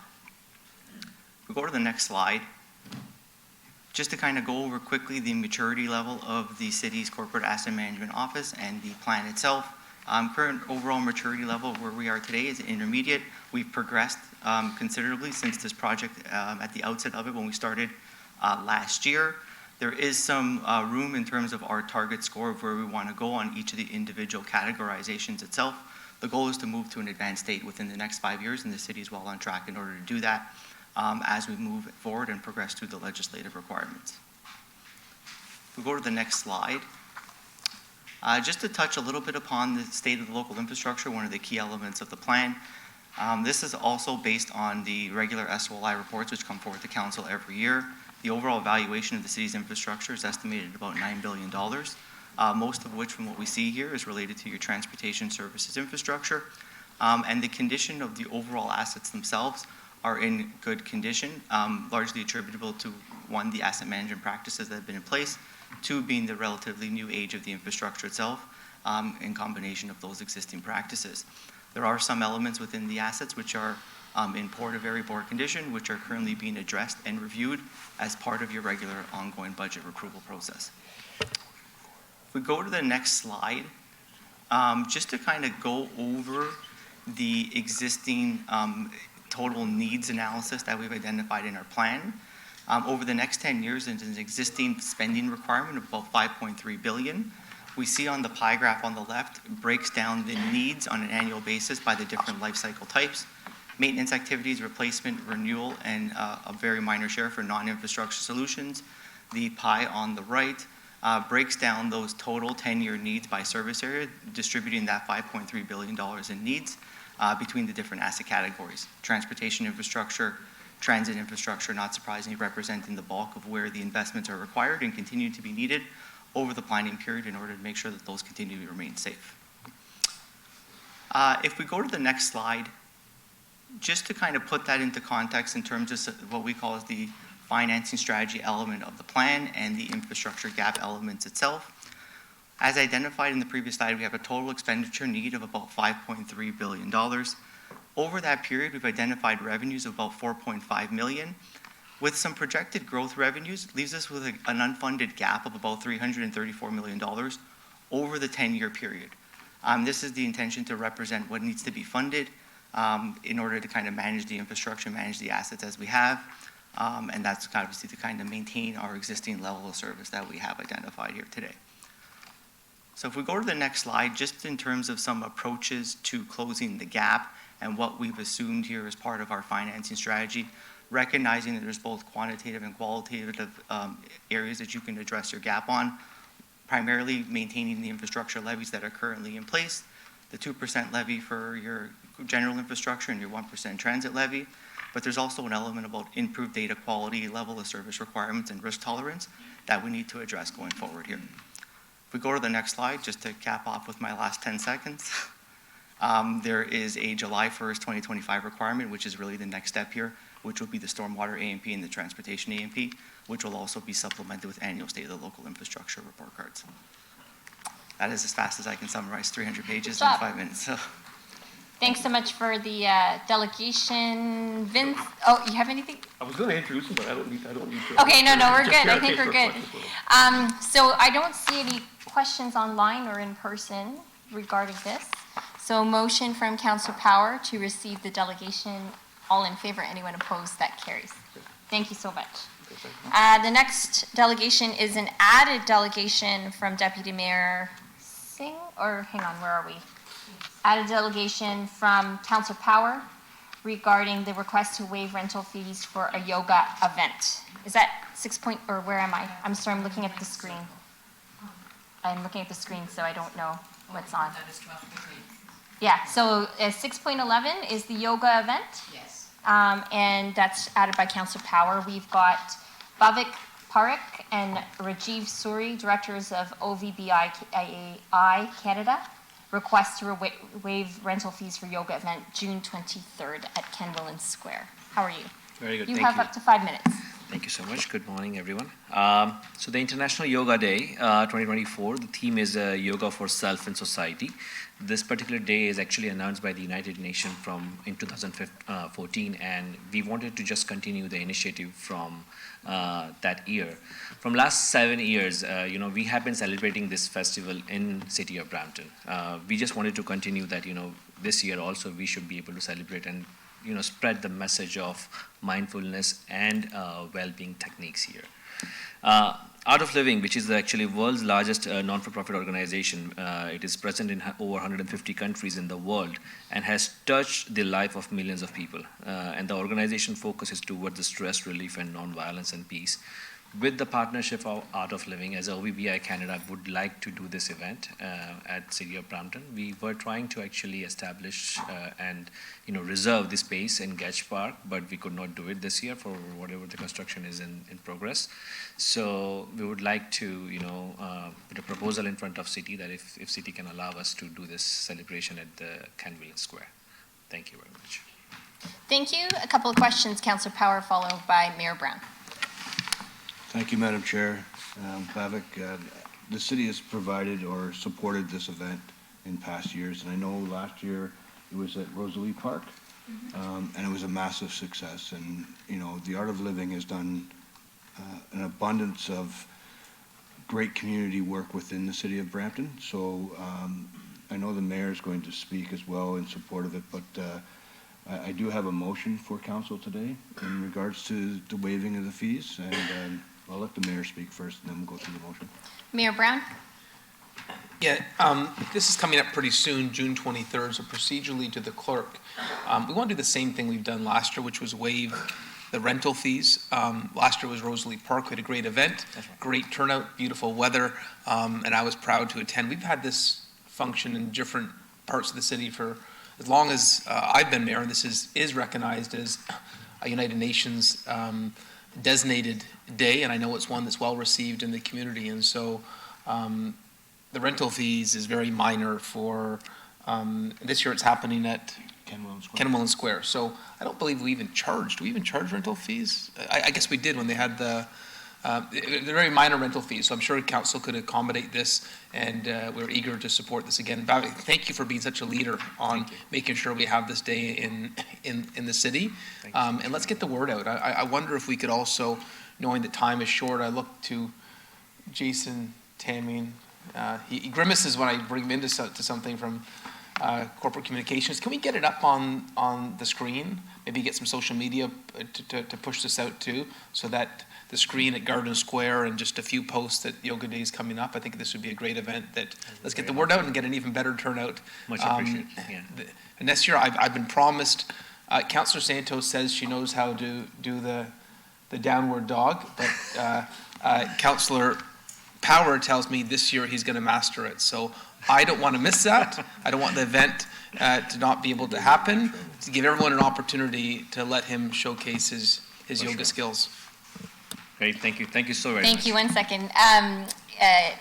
Councillor Power, your motion, or if I may just say a few words, obviously support this event as well. We support many different festivals and events, and many of them end up coming to council to delegate to have their fees waived.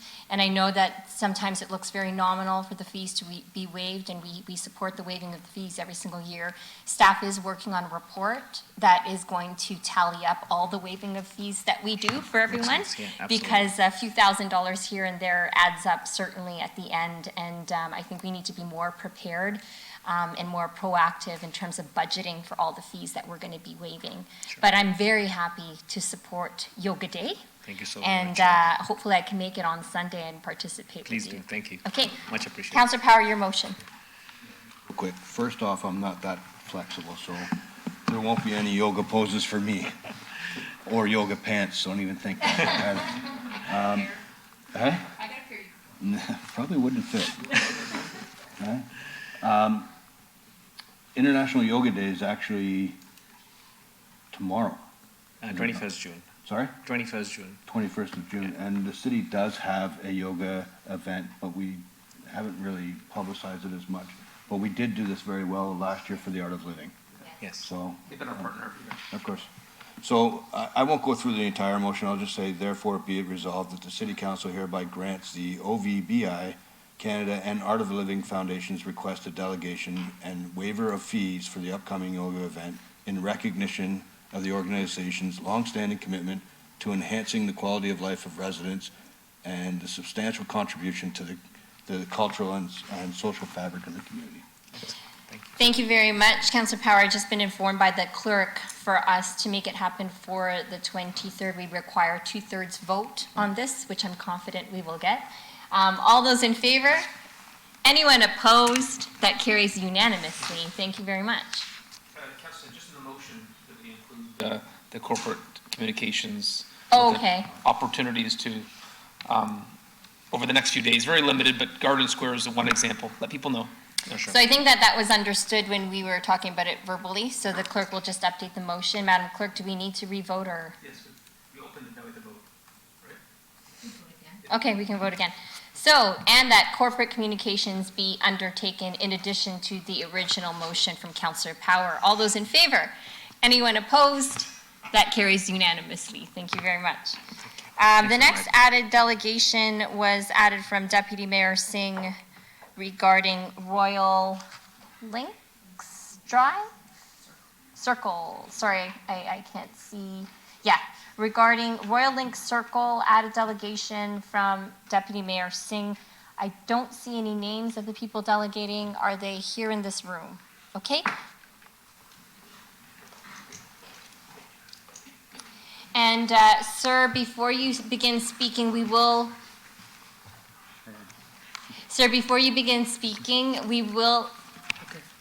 Sir, before you begin speaking, we will need your name so we can have it on the record. My name is Harinder Singh Basati. Okay, thank you very much. And you have up to 5 minutes. Okay. So honorable members of City Council and honorable Mayor Brown, good morning. I'm here today to represent residents of Royal Link Circles and Lee Park Road. And I'm here today to urgently address a critical issue affecting the privacy and well-being of residents in our community of Brampton. The insufficient fencing between the commercial building and the homes backing into it has become a significant concern for homeowners, particularly due to the varied topography of our neighborhood. This situation is not only causing discomfort but also infringe upon our fundamental right to privacy that every individual deserves in their own home. Privacy plays a crucial role in the community well-being, impacting our sense of security, comfort, and overall quality of life. The lack of adequate fencing fails to provide the necessary separation between the new upcoming commercial plaza and our residential area, leaving residents feeling exposed and vulnerable in their own homes. This issue is compounded by the diverse topography of our neighborhood, which complicates the effectiveness of minimum height requirement in ensuring the sufficient privacy to all residents of the subdivision. Moreover, inadequate privacy measures can lead to increased noise pollution, visual intrusion, and concern about the property values. Residents rightfully have the right for their homes to be sanctuaries where they can relax and enjoy time with their families and without feeling overlooked or exposed to commercial activities. As a representative of our community, I urge the City Council to consider the following 3 actions. Number 1, flexible privacy solutions, implementing zoning ordinance or guidelines that account for varied topography of our neighborhood, allowing for flexible privacy solutions tailored to specific areas where standard height requirements are not sufficient.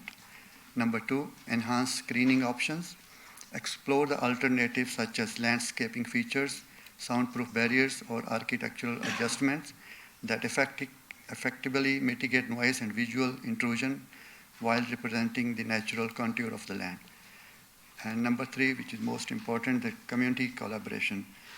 We should facilitate meaningful engagement between the affected residents, commercial property owners, and city planners to collaborate, develop solutions that address the privacy concern and uphold the quality of life of all the stakeholders. It is imperative that we take proactive steps to safeguard the privacy and well-being of our residents. By addressing these concerns in a responsive manner, we can foster a community where we can develop and feel respected and secure in our own homes, regardless of the neighborhood topography. Thanks for your attention and in this pressing manner, and I trust your commitment to uphold the interest of our community. I look forward for a decisive solution. Thank you. Thank you so much for your delegation, Deputy Mayor Singh.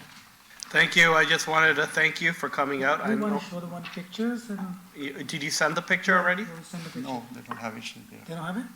No, that's okay. You can email it after, and then we'll get it submitted for the record. Thank you. I just want to, and I just want to thank you for taking time. I know you had to wait quite a bit. We had a lot of delegations today. I want to just get our commissioner to comment on this, and how can we move forward on this in expeditiously as possible? Thank you.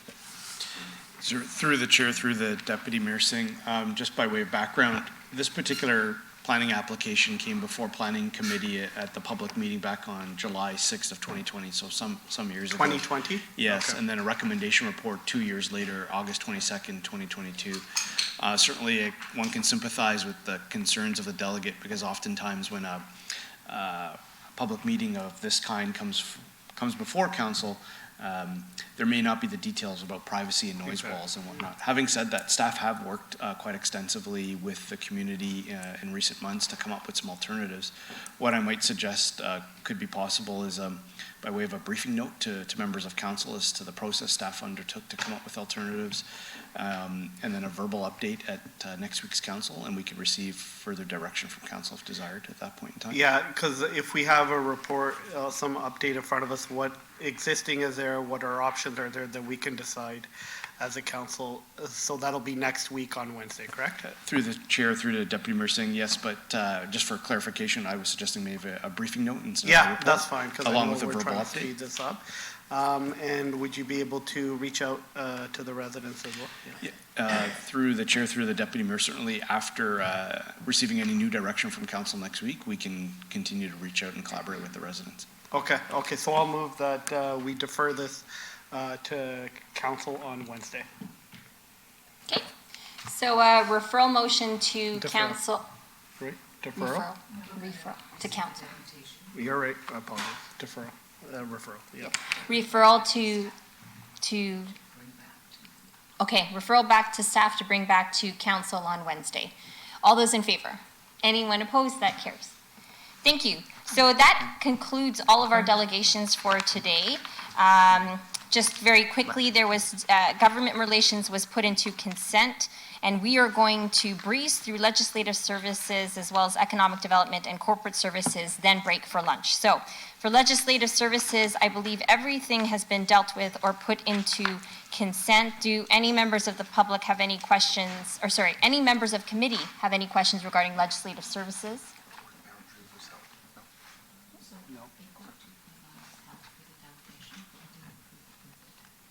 Oh, I see. Okay, so we have to deal with 8.2.1.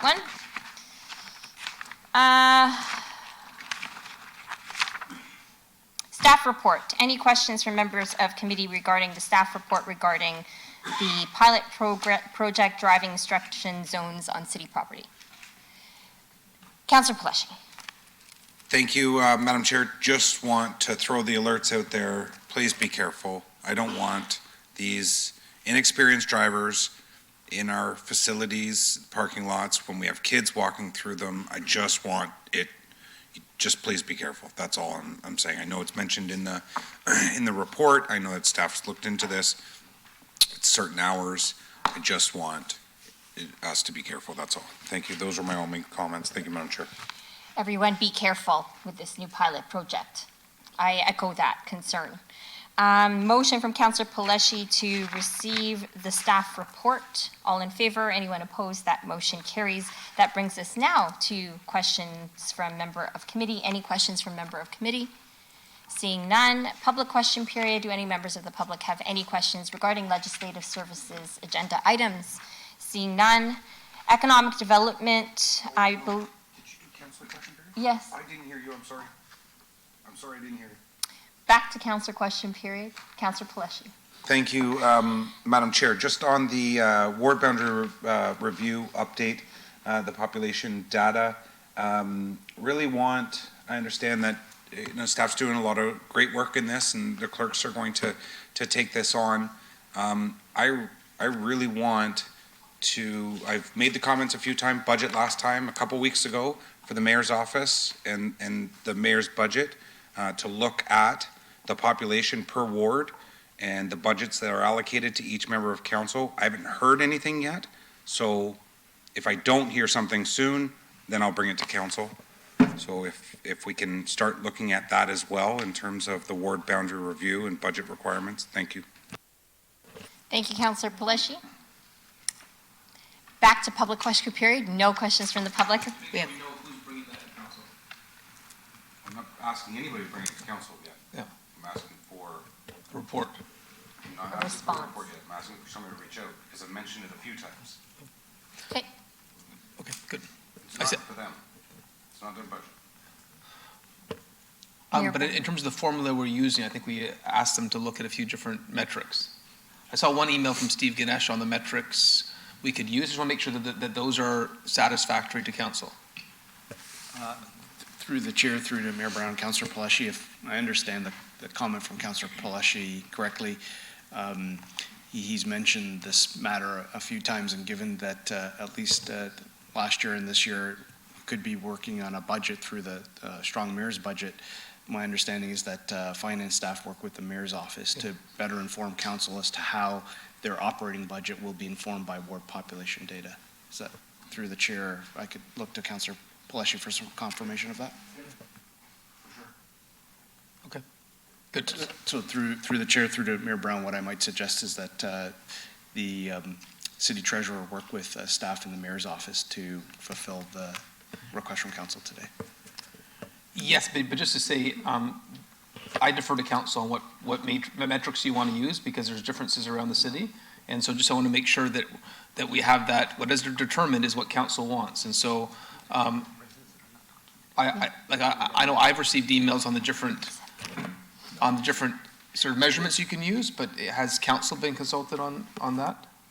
And is there agreement? Okay. So I think this is still a work in progress. If I may, Councillor Paleshi, go ahead.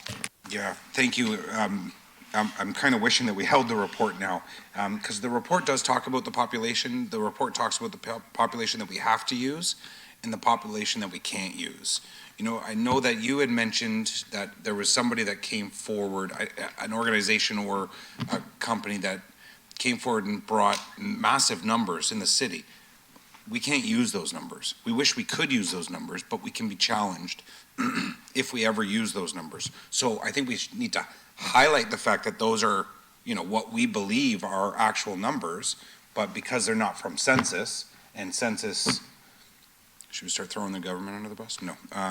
Census numbers are so far in the past, you know, they're not catching up to what we need them to, and they're not reflecting the numbers that we actually believe are numbers, but we can't use those.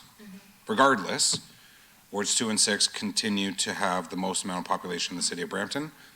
Our budgets are the same as other budgets, and I think that it's only fair for areas budgets to be reflective of their population. And if it's the census numbers that we have to use, then it's the census numbers that we have to use. I'm not asking for us to be, anyways. I've talked about this before, looking for really somebody to reach out. Don't know who it is, and if there's going to be finger pointing saying we don't know, I'm happy to bring that forward next time and say, okay, this is the person that's going to reach out, and this is what we're going to do. Not to say that there's a problem. I'm not. Yes, I have a solution, I think. Make sure, to every councillor, to make sure that the formula going forward is one that they're consistent with, and we ask that them to reach out over the next 2 weeks to all councillors. And I know there was the request for population, there was the request on basement apartments in 1.5 and 3.4, where there's a major issue of students. And I think we have the number somewhere on staff of illegal and legal basement apartments that would give us some indications on size. And so ultimately, the way the federal parliament and the provincial parliament do this, it's not based on, like, it's a formula. And so, you know, you can use different measurements. They use both geography and population and future population estimates when it comes to those bodies. So I'd say I'm at the will of council. Michael Halls and Nash will reach out, and if council could just make sure they share their opinions over the next 2 weeks. Councillor Paleshi? Thank you, Madam Chair. Just want to make sure that whoever's coming to reach out to each member of council. They're coming with information because it's been asked for, since the last budget was approved, that's when we requested the work to be done. So I hope they're not coming to council. They'll be coming to council individually with the work already being done, correct? So, yeah, so like I've seen emails that were sent to me on the different measurement tools, but I think they can share those measurement tools with you and council decides which ones you want to use. So we have to use census tools. I think we've. Not for budget. The federal. Can we be challenged at all? No, the federal and provincial parliaments don't. Oh, really? Yeah. Interesting. Okay. So I think maybe all of this will be clarified when the meetings happen with Michael Halls and Nash Damer. And we would request Michael and Nash to please, as per Councillor Peleshi's request, to be prepared with clarity and information regarding what we can and cannot do. I understand the ward boundaries, you have to use census data and appropriate data, but with respect to the budget, as per the clerk and others have clarified, MPs' budgets don't necessarily reflect those census numbers. So thank you very much. Folks will take that as direction, and I know Michael Halls and Nash will reach out to every council office. Okay? One public question for legislative services. Through you, Chair, there's one question has been received in the clerk's inbox. Can you confirm whether or not the federal government or any affiliation of the government had any influence in your decision to create these all-inclusive change rooms within the City of Brampton in regards to the city receiving any type of funding? That is from our delegation. Okay, that's not legislative services, though. Sorry? And was never a decision of council. So, okay. And there was no, yeah, correct. So, moving on. Economic development section. I believe everything was put into consent. Councillor question period for economic development. Any questions from councillors regarding economic development? Seeing none. Public question period regarding economic development. Any questions for economic development from the public? Seeing none. That brings us to corporate services. I will pass the chair over to Councillor Parr.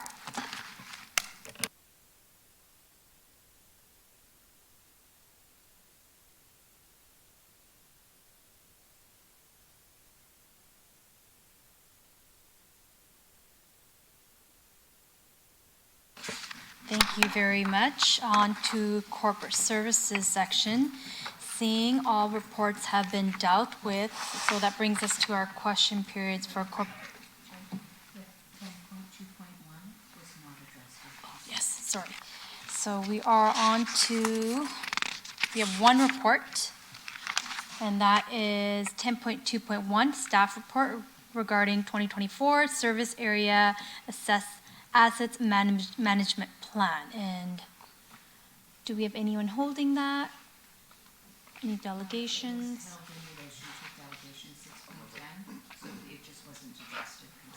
Okay. Okay. Do any members have any questions or comments? Seeing none.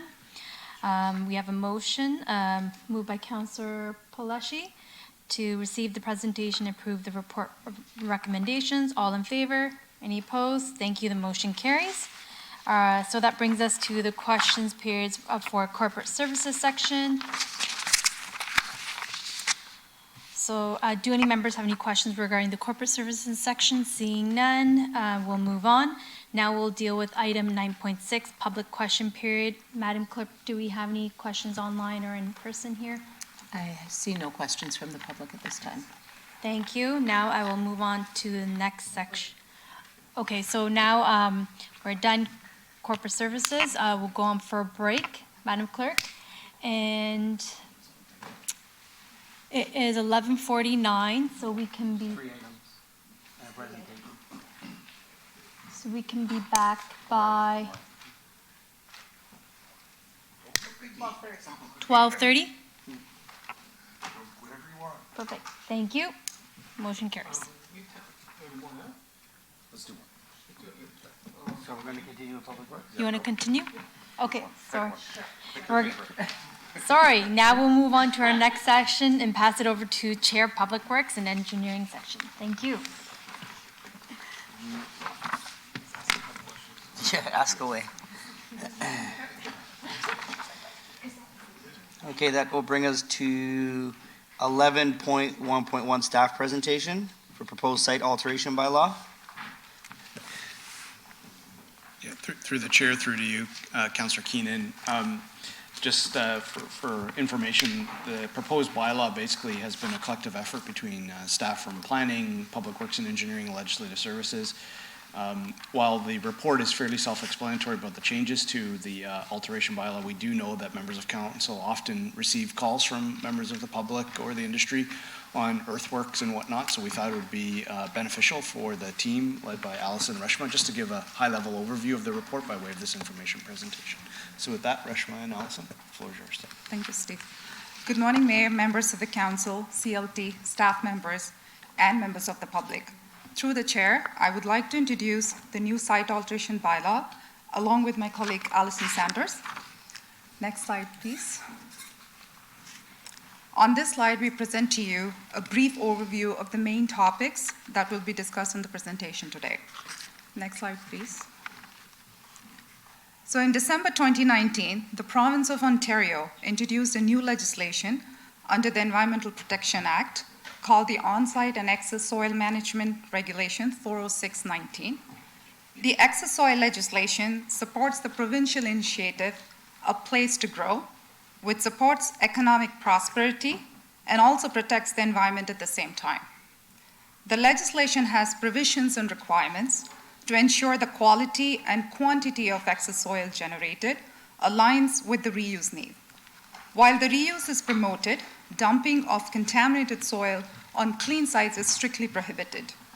A few things that are not addressed through this legislation include determination of beneficial uses of the excess soil at a receiving site, site-specific operational requirements, or the applicable standards suitable for local conditions, including geological and hydrogeological requirements. The provincial government is seeking support from local planning authorities in these aspects to support on-site and local reuse of excess soil through planning, development approvals, and effective bylaws. Next slide, please. So the City of Brampton doesn't currently have a comprehensive site alteration bylaw, and based on the passing of the new provincial legislation, staff undertook a review of the existing framework of bylaws that regulate fill and/or grading activities. Those bylaws include two at the current time, both from the 1990s, and which are outdated and inconsistent with the new provincial legislation.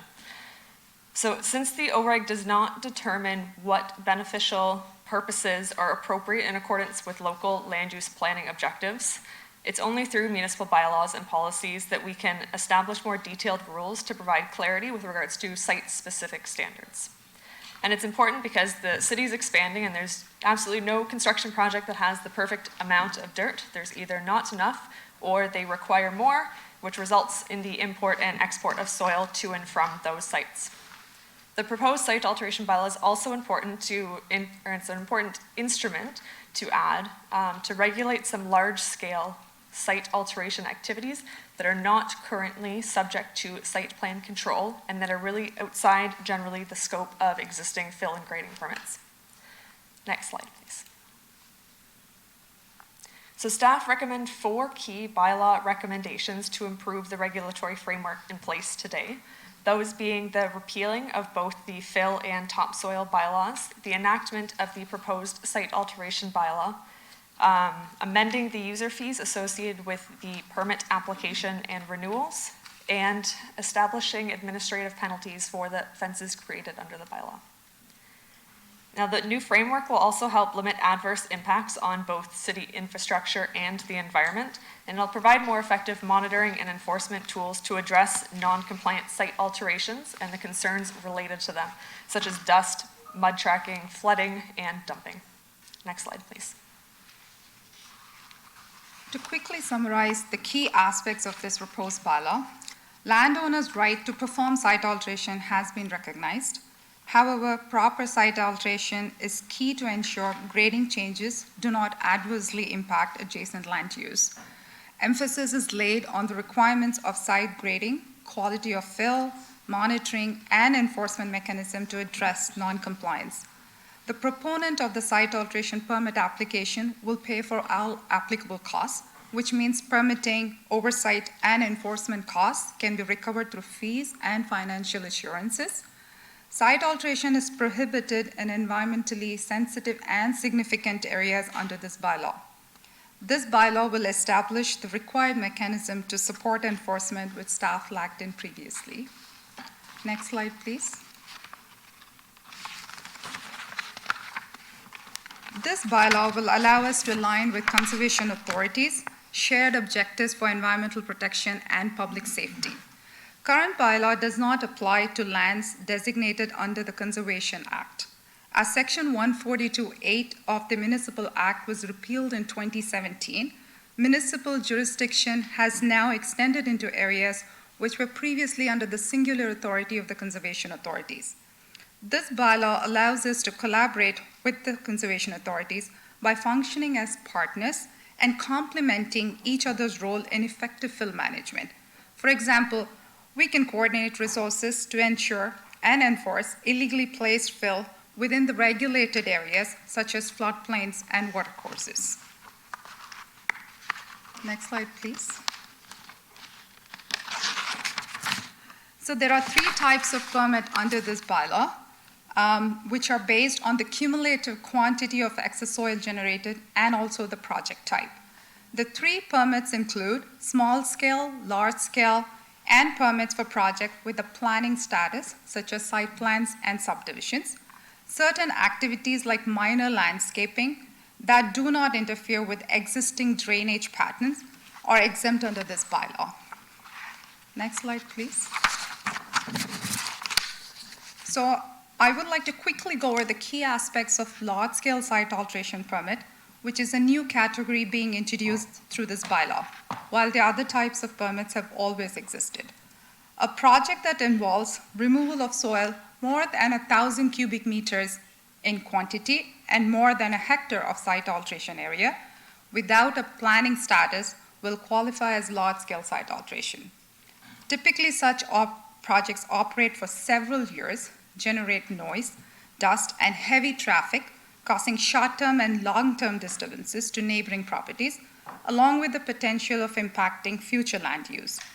To acquire a large-scale site alteration permit, staff is proposing public consultation and council consideration before approval, along with a site alteration agreement. Next slide, please. We've included a couple of photographs showing typical large-scale site alterations where you can see the extent of land disturbance and the nature of operations that have the potential for an adverse environmental impact in the longer term. Next slide, please. So the bylaw itself creates 24 different offenses supported by administrative penalties that range from minor to severe, and with graduated fines based on both the continuity of the offense and the gravity of those offenses. The application of administrative penalties will help streamline the complaint resolution process associated with these complaints by taking matters and transferring them from the provincial offences court into an administrative process, both easing the burden of the court system currently and avoiding those additional delays in compliance. The proposed graduated system of penalties consider both the costs that were avoided by the applicant failing to comply and are intended to be proportionate to both the scope and the scale of the work and/or inaction. The administrative penalties can also be used for continuing offenses to further incentivize compliance and ensure that the penalty itself is not merely seen as a license fee to operate illegally or undertake illegal activities. And that's especially important where there's economic gain and/or financial incentive to operate illegally. Next slide, please. So it's proposed to implement the bylaw in 2 phases, with phase 1 being now inclusive of all the provisions except for large-scale site alterations, and phase 2 occurring November 1st of this year, enacting the remainder of the provisions with regards to large-scale site alterations. And this will help staff streamline both the application review process internally and help educate the public and industry on these changes and what will be required of them post-November of this year, and also help staff increase the staffing capacity with qualified persons to complete these required reviews under the proposed process. So with that, next slide, please. We thank you for your time this morning and are happy to address any questions you may have at this time. Thank you so much for your presentation. We have Councillor Paleshi. Thank you, Mr. Chair. I will try and be quick. I'll start by saying, Alison, you've been actually absolutely a rock star in tackling some of these illegal dumping that's been happening. So thank you for all of the work that you and your team are doing on the file. I couldn't support this anymore. I'm going to support this. What I'd like to understand though is in terms of past changes that neighbors have done to their lots in landscaping, that you don't see any of the changes or it doesn't impact the neighbors until years down the road. Then all of a sudden there's an issue. What does this do in terms of those people that are being impacted by past changes? So any changes to a property or site that have occurred in contravention of either of these bylaws before July 1st of this year, they'll remain contraventions of the existing bylaws of the fill bylaw. They will not be subject to the additional enforcement tools proposed in this bylaw. Okay. However, any changes to a property that do have adverse effects on neighboring properties, either now or in the short or long-term future, they will be subject to the enforcement tools proposed in this bylaw. Okay. Good to know, good to understand, because we have a few of those that are kind of out there that we're trying to deal with. In terms of the large scale, the masking of the communities, the massive scrapers that go in and scrape these massive farmlands into a flat piece of earth, making the world look flat. I truly don't want to see these cookie cutter communities that are just a flat pancake being built anymore. I want our old rolling hills, nice meandering parks and roads that are, you're either going down or you're going up. I don't want the flatness anymore. Is that what we're doing with this? And how does that then go in terms of planning? Because at planning right now, we say to the developer, you have to flatten this and make it flat and build it flat. At least that's what the development industry is saying. No more. We need to make the changes because we're making the earth flat. Through the chair to the Councillor Paleshi. This bylaw may not address really like how the community looks, but what it addresses is that it has to gel with the grading pattern, also considering all the hydrogeological and geological conditions of the community, that you cannot adjust the grade or the existing drainage pattern. No leveling of soil is permitted unless and until it really helps the drainage of it. Unnecessary removal or addition of fill is not permitted through this bylaw. So I guess I wonder, this will be my last comment, you know, in the northwest corner of Mississauga Road and Bovaird, council moved the MZO for the Peel Police Station, and that development now has completely scraped the property. The roads are in. There used to be a massive kind of like gully that they've all of a sudden has now disappeared, and it's a flat piece of earth that looks like kind of everything else. And I think we need some character in the communities that we're building, especially in Heritage Heights. I think Heritage Heights says alone, and you look at what that land is now, it's rolling hills, like not massive cliffs, but it's nice rolling hills. And I want to keep that culture in the northwest end of Brampton. I want that to be still ingrained into what it's been for so long. So if we can implement that, if we need to pull anything else that we say to whomever, we need to make those changes. I want to see that. I want to do that especially before Heritage Heights. Through the chair, I'd also like to add that there are provisions built into the bylaw that prohibit large-scale site alterations on certain areas. And where there are features that need to be maintained, that will be a condition of that permit and built into the agreement that's executed as a condition of that permit. And I'd also add that large-scale site alterations as proposed will require council approval before that permit and agreement are executed. Excellent. So that'll be coming through in a planning document? Through the chair, it'll be coming through in two ways. One, public consultation, and then for ratification before council in the bylaw. In the So- staff report? Yep. Interesting, okay. Thank you. Thank you very much. Happy to move. Thank you. Thank you again. We have a motion moved by Councillor Pelletier to receive the presentation. All those in favor? Motion carries. I'm going to keep moseying on for a few more. This will bring us to 11.2.6. No. What do you have with it? Is the staff report that goes with that presentation.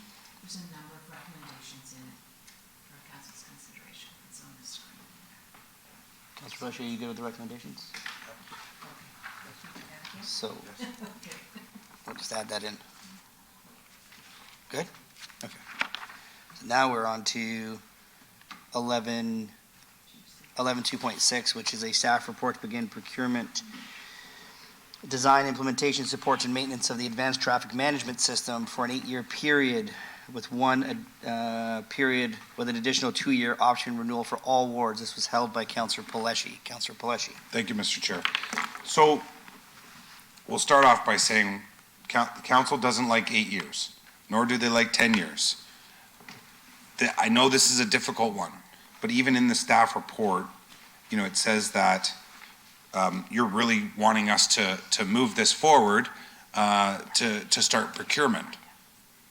But the system's been outdated since 2021.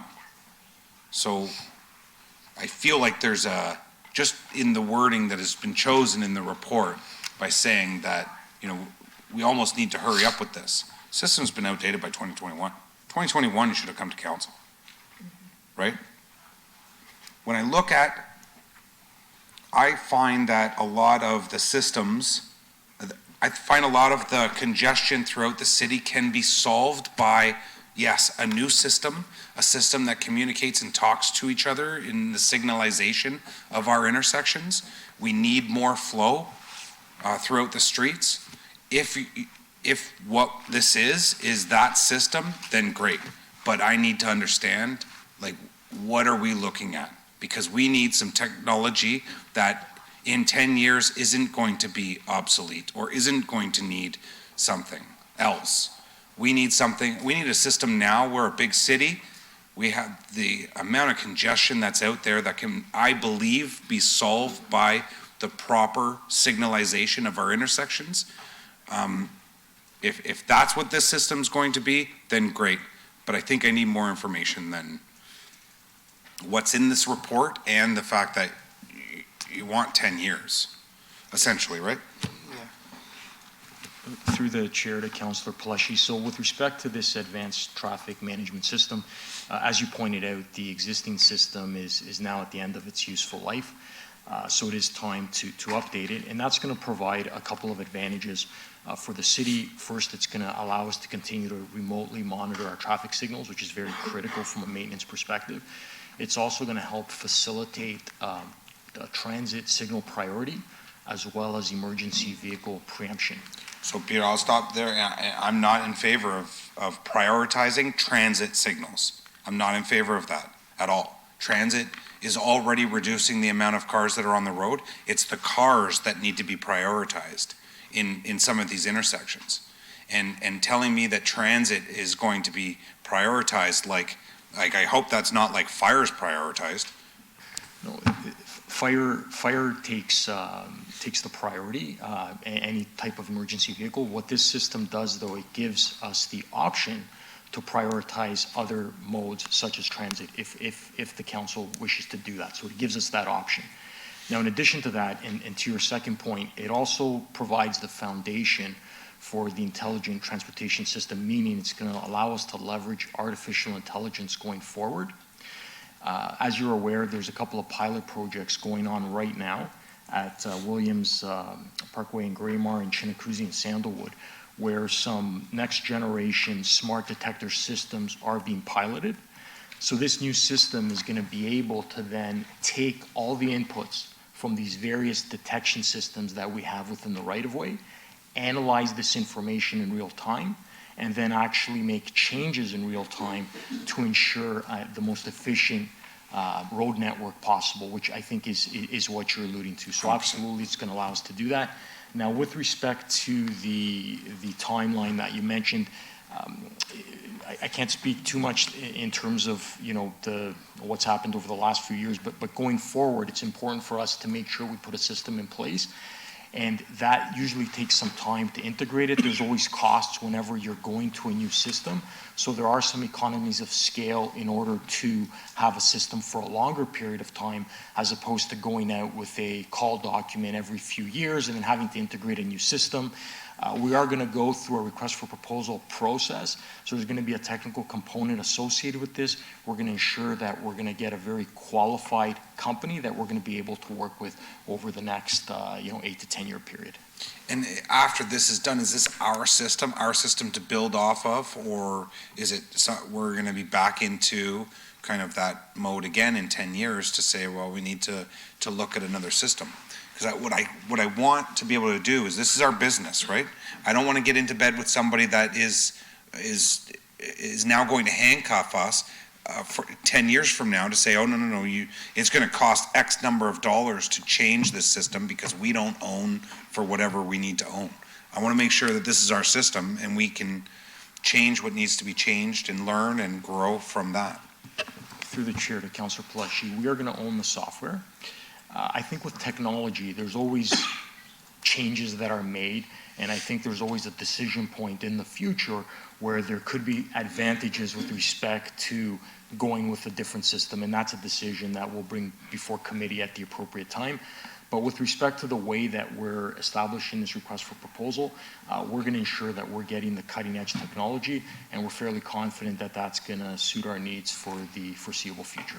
Okay, and will there be an opportunity for, once this is, like, don't want to know who's bidding or anything like that, but I want to know what's available, and is that going to be something that's coming back to council? Or are we in with this document saying this is what we want? We already know what's available.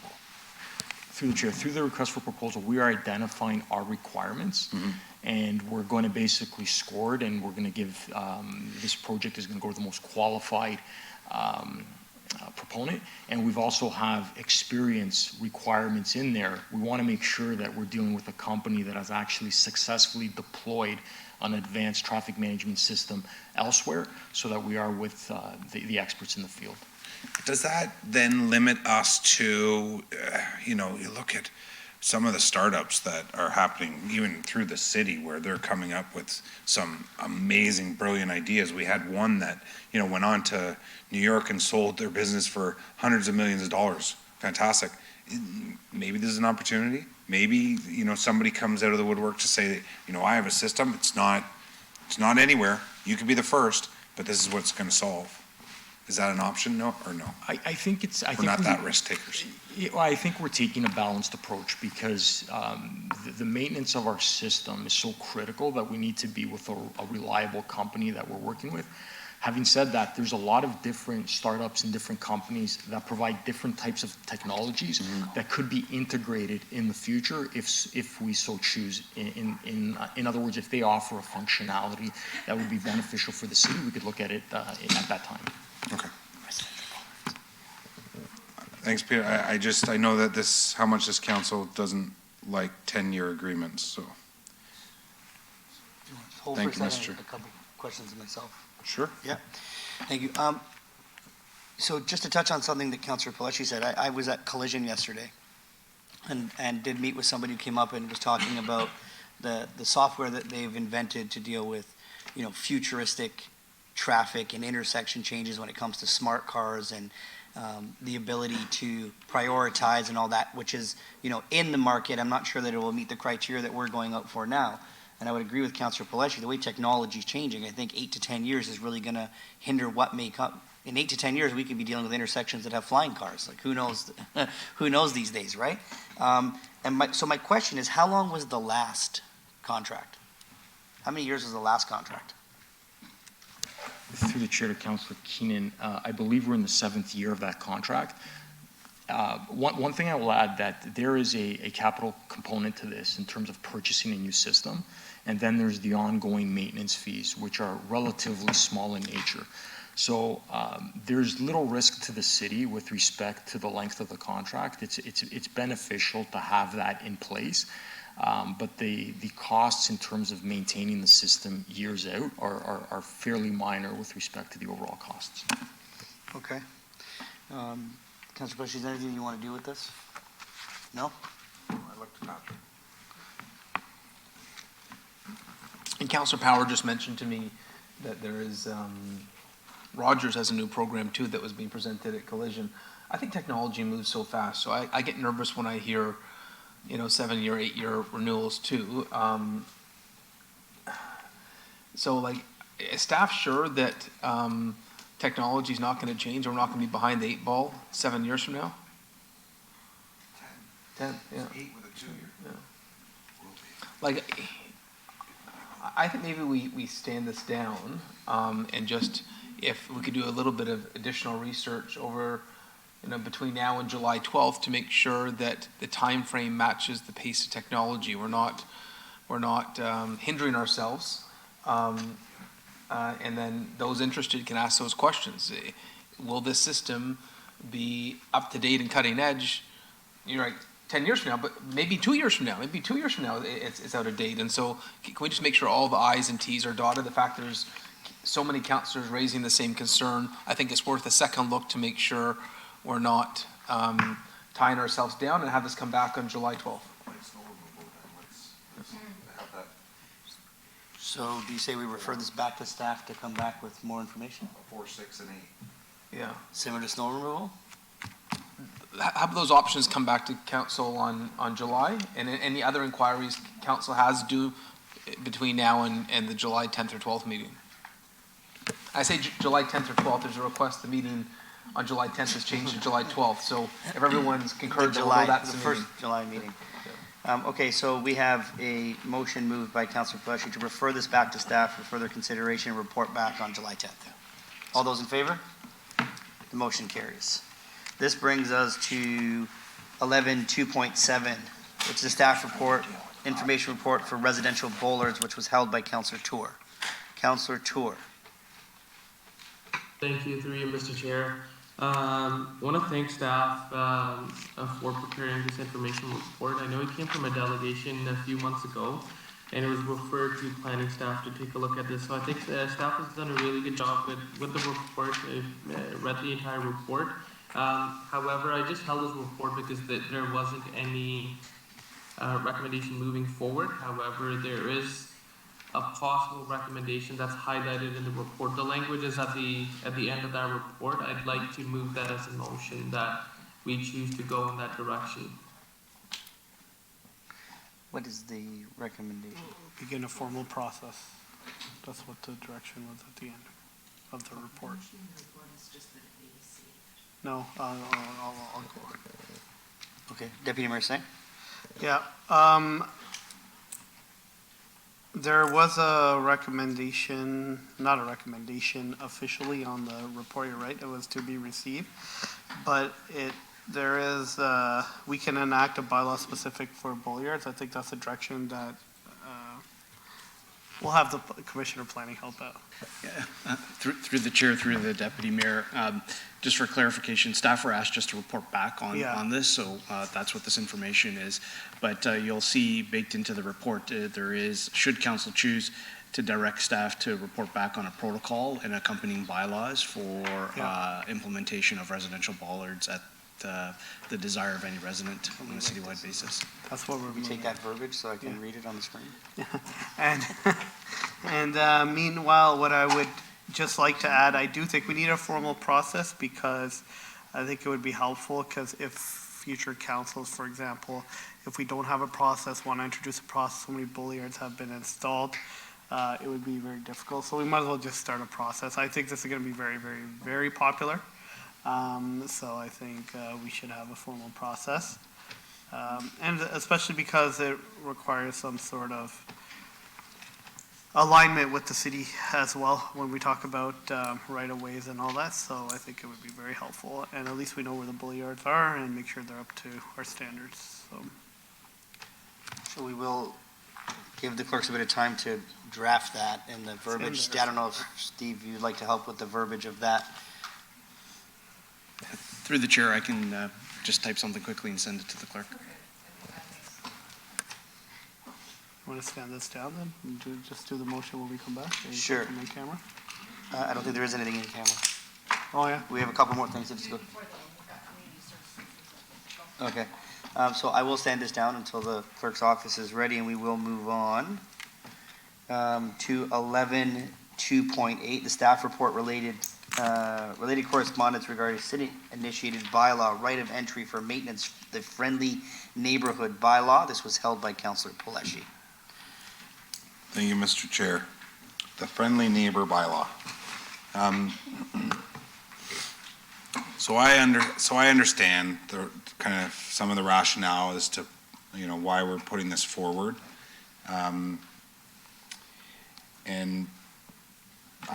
I'll start by saying I'm the type of person that I've worked extremely hard in my life to own every square foot of my property.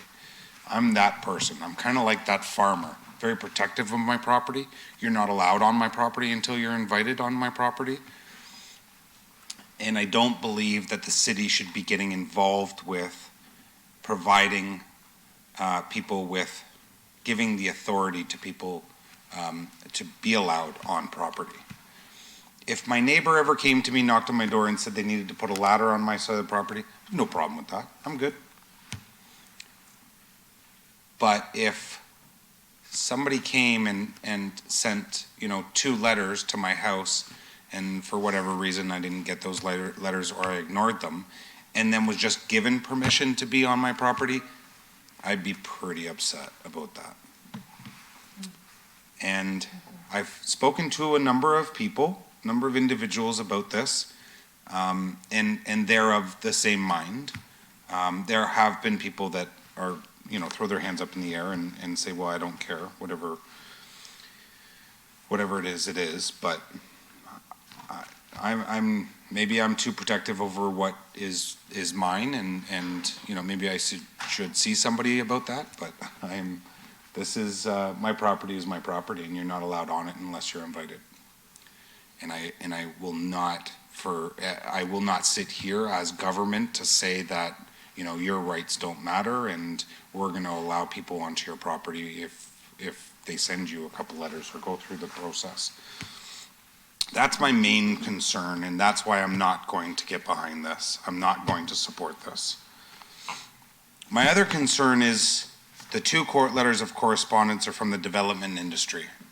And I've asked the question I asked Alan, I said, Alan, why is it so that, potentially that, when a developer purchases a plot of property and there's holdouts, my question was, does this give those developers the right to go onto that property and to do construction?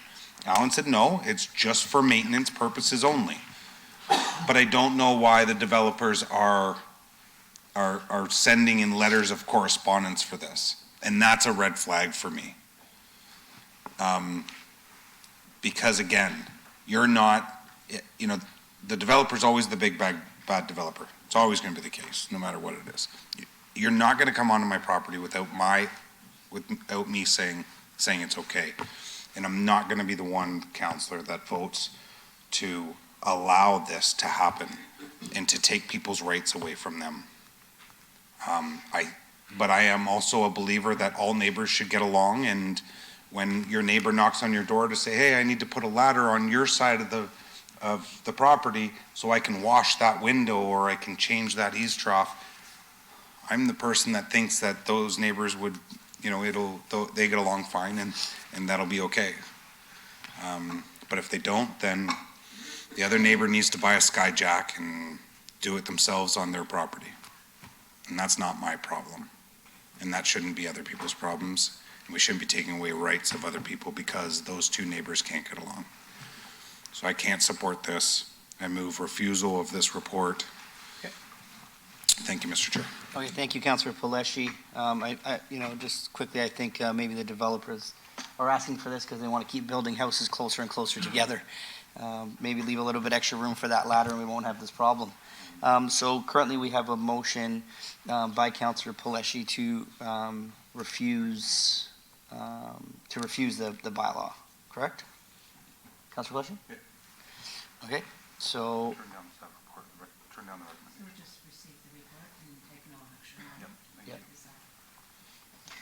We have a motion moved by Councillor Paleshi to receive the staff report. Pardon? Point of order. Yeah, sorry. The report says that if we receive the report and then there's a recommendation number 2. So recommendation number 2 is part of the report. Through you, Chair. The motion, I believe, was simply to receive the report, but not include the second and third clause in that recommendation. Yeah, just strike them out. Okay. They'll be struck from the resolution. Okay, just want to be clear. Thank you. And also receive the correspondence.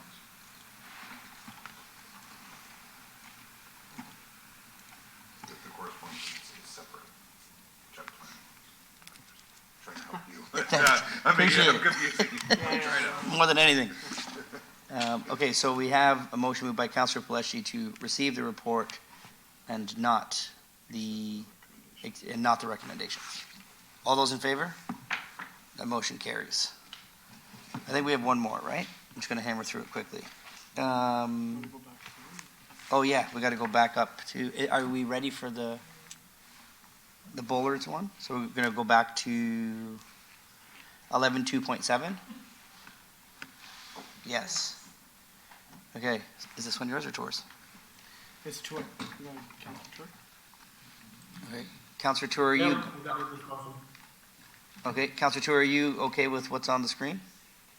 Yes, I'm good with this. Okay, so we have a motion moved by Councillor Tour that to receive the report and that staff be directed to bring recommendation report forward to council with additional details including assessment and staffing for the financial implications should there be any associated with this work, and that staff be directed to establish the appropriate standard. Where did that go?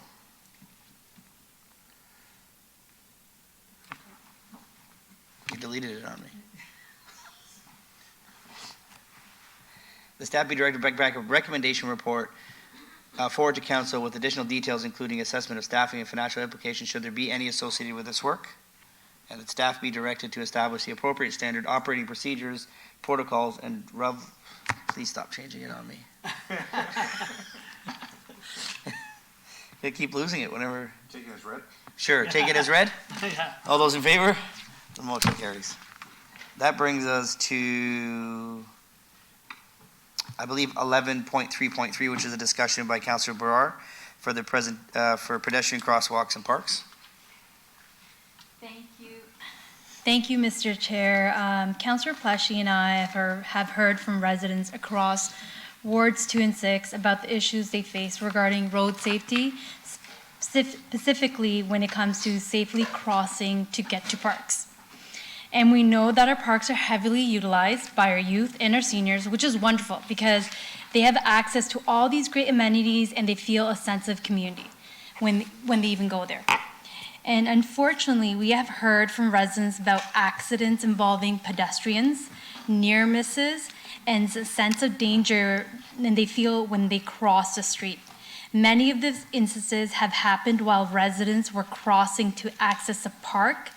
And really, we want to make sure our streets are safer and more pedestrians friendly overall. And we can do this by strategically implementing all-way stops or dedicated crosswalks. And I think we need to look at each of the situations on a case-by-case basis because sometimes studies may not reflect what the actual situation is. And I really want to thank our Commissioner of Public Works and our Traffic Services team for working with Councillor Paleshi and I to ensure that the safety for our residents is a top priority. And on the screen, we do have a motion for a couple of all-way stops that we're proposing. So I'll just read that therefore be it resolved that Traffic Services commence the process to implement always stop signs at the intersection of Crown Victoria Drive and Sugar Hill Drive and Rambling Oak Drive and Sugar Hill Drive. Thank you, Councillor Blar. We have a motion moved by Councillor Blar. All those in favor? Councillor, seconded by Councillor Pelletier. Okay, it's seconded by Councillor Pelletier. Not needed, but welcomed. So we have a motion moved by Councillor Brar and seconded by Councillor Pelletier. All those in favor? The motion carries. And that brings us to Councillor question period. Do any councillors have any questions regarding this section of the agenda? Seeing none. Brings us to public question period. Do we have any questions from the public, either online or here? There is none, so thank you. I will now pass this over to Councillor Santos to chair Community Services. We're going to get this done quick. I believe there was nothing in Community Services. Everything was put into consent. That brings us to, we have what?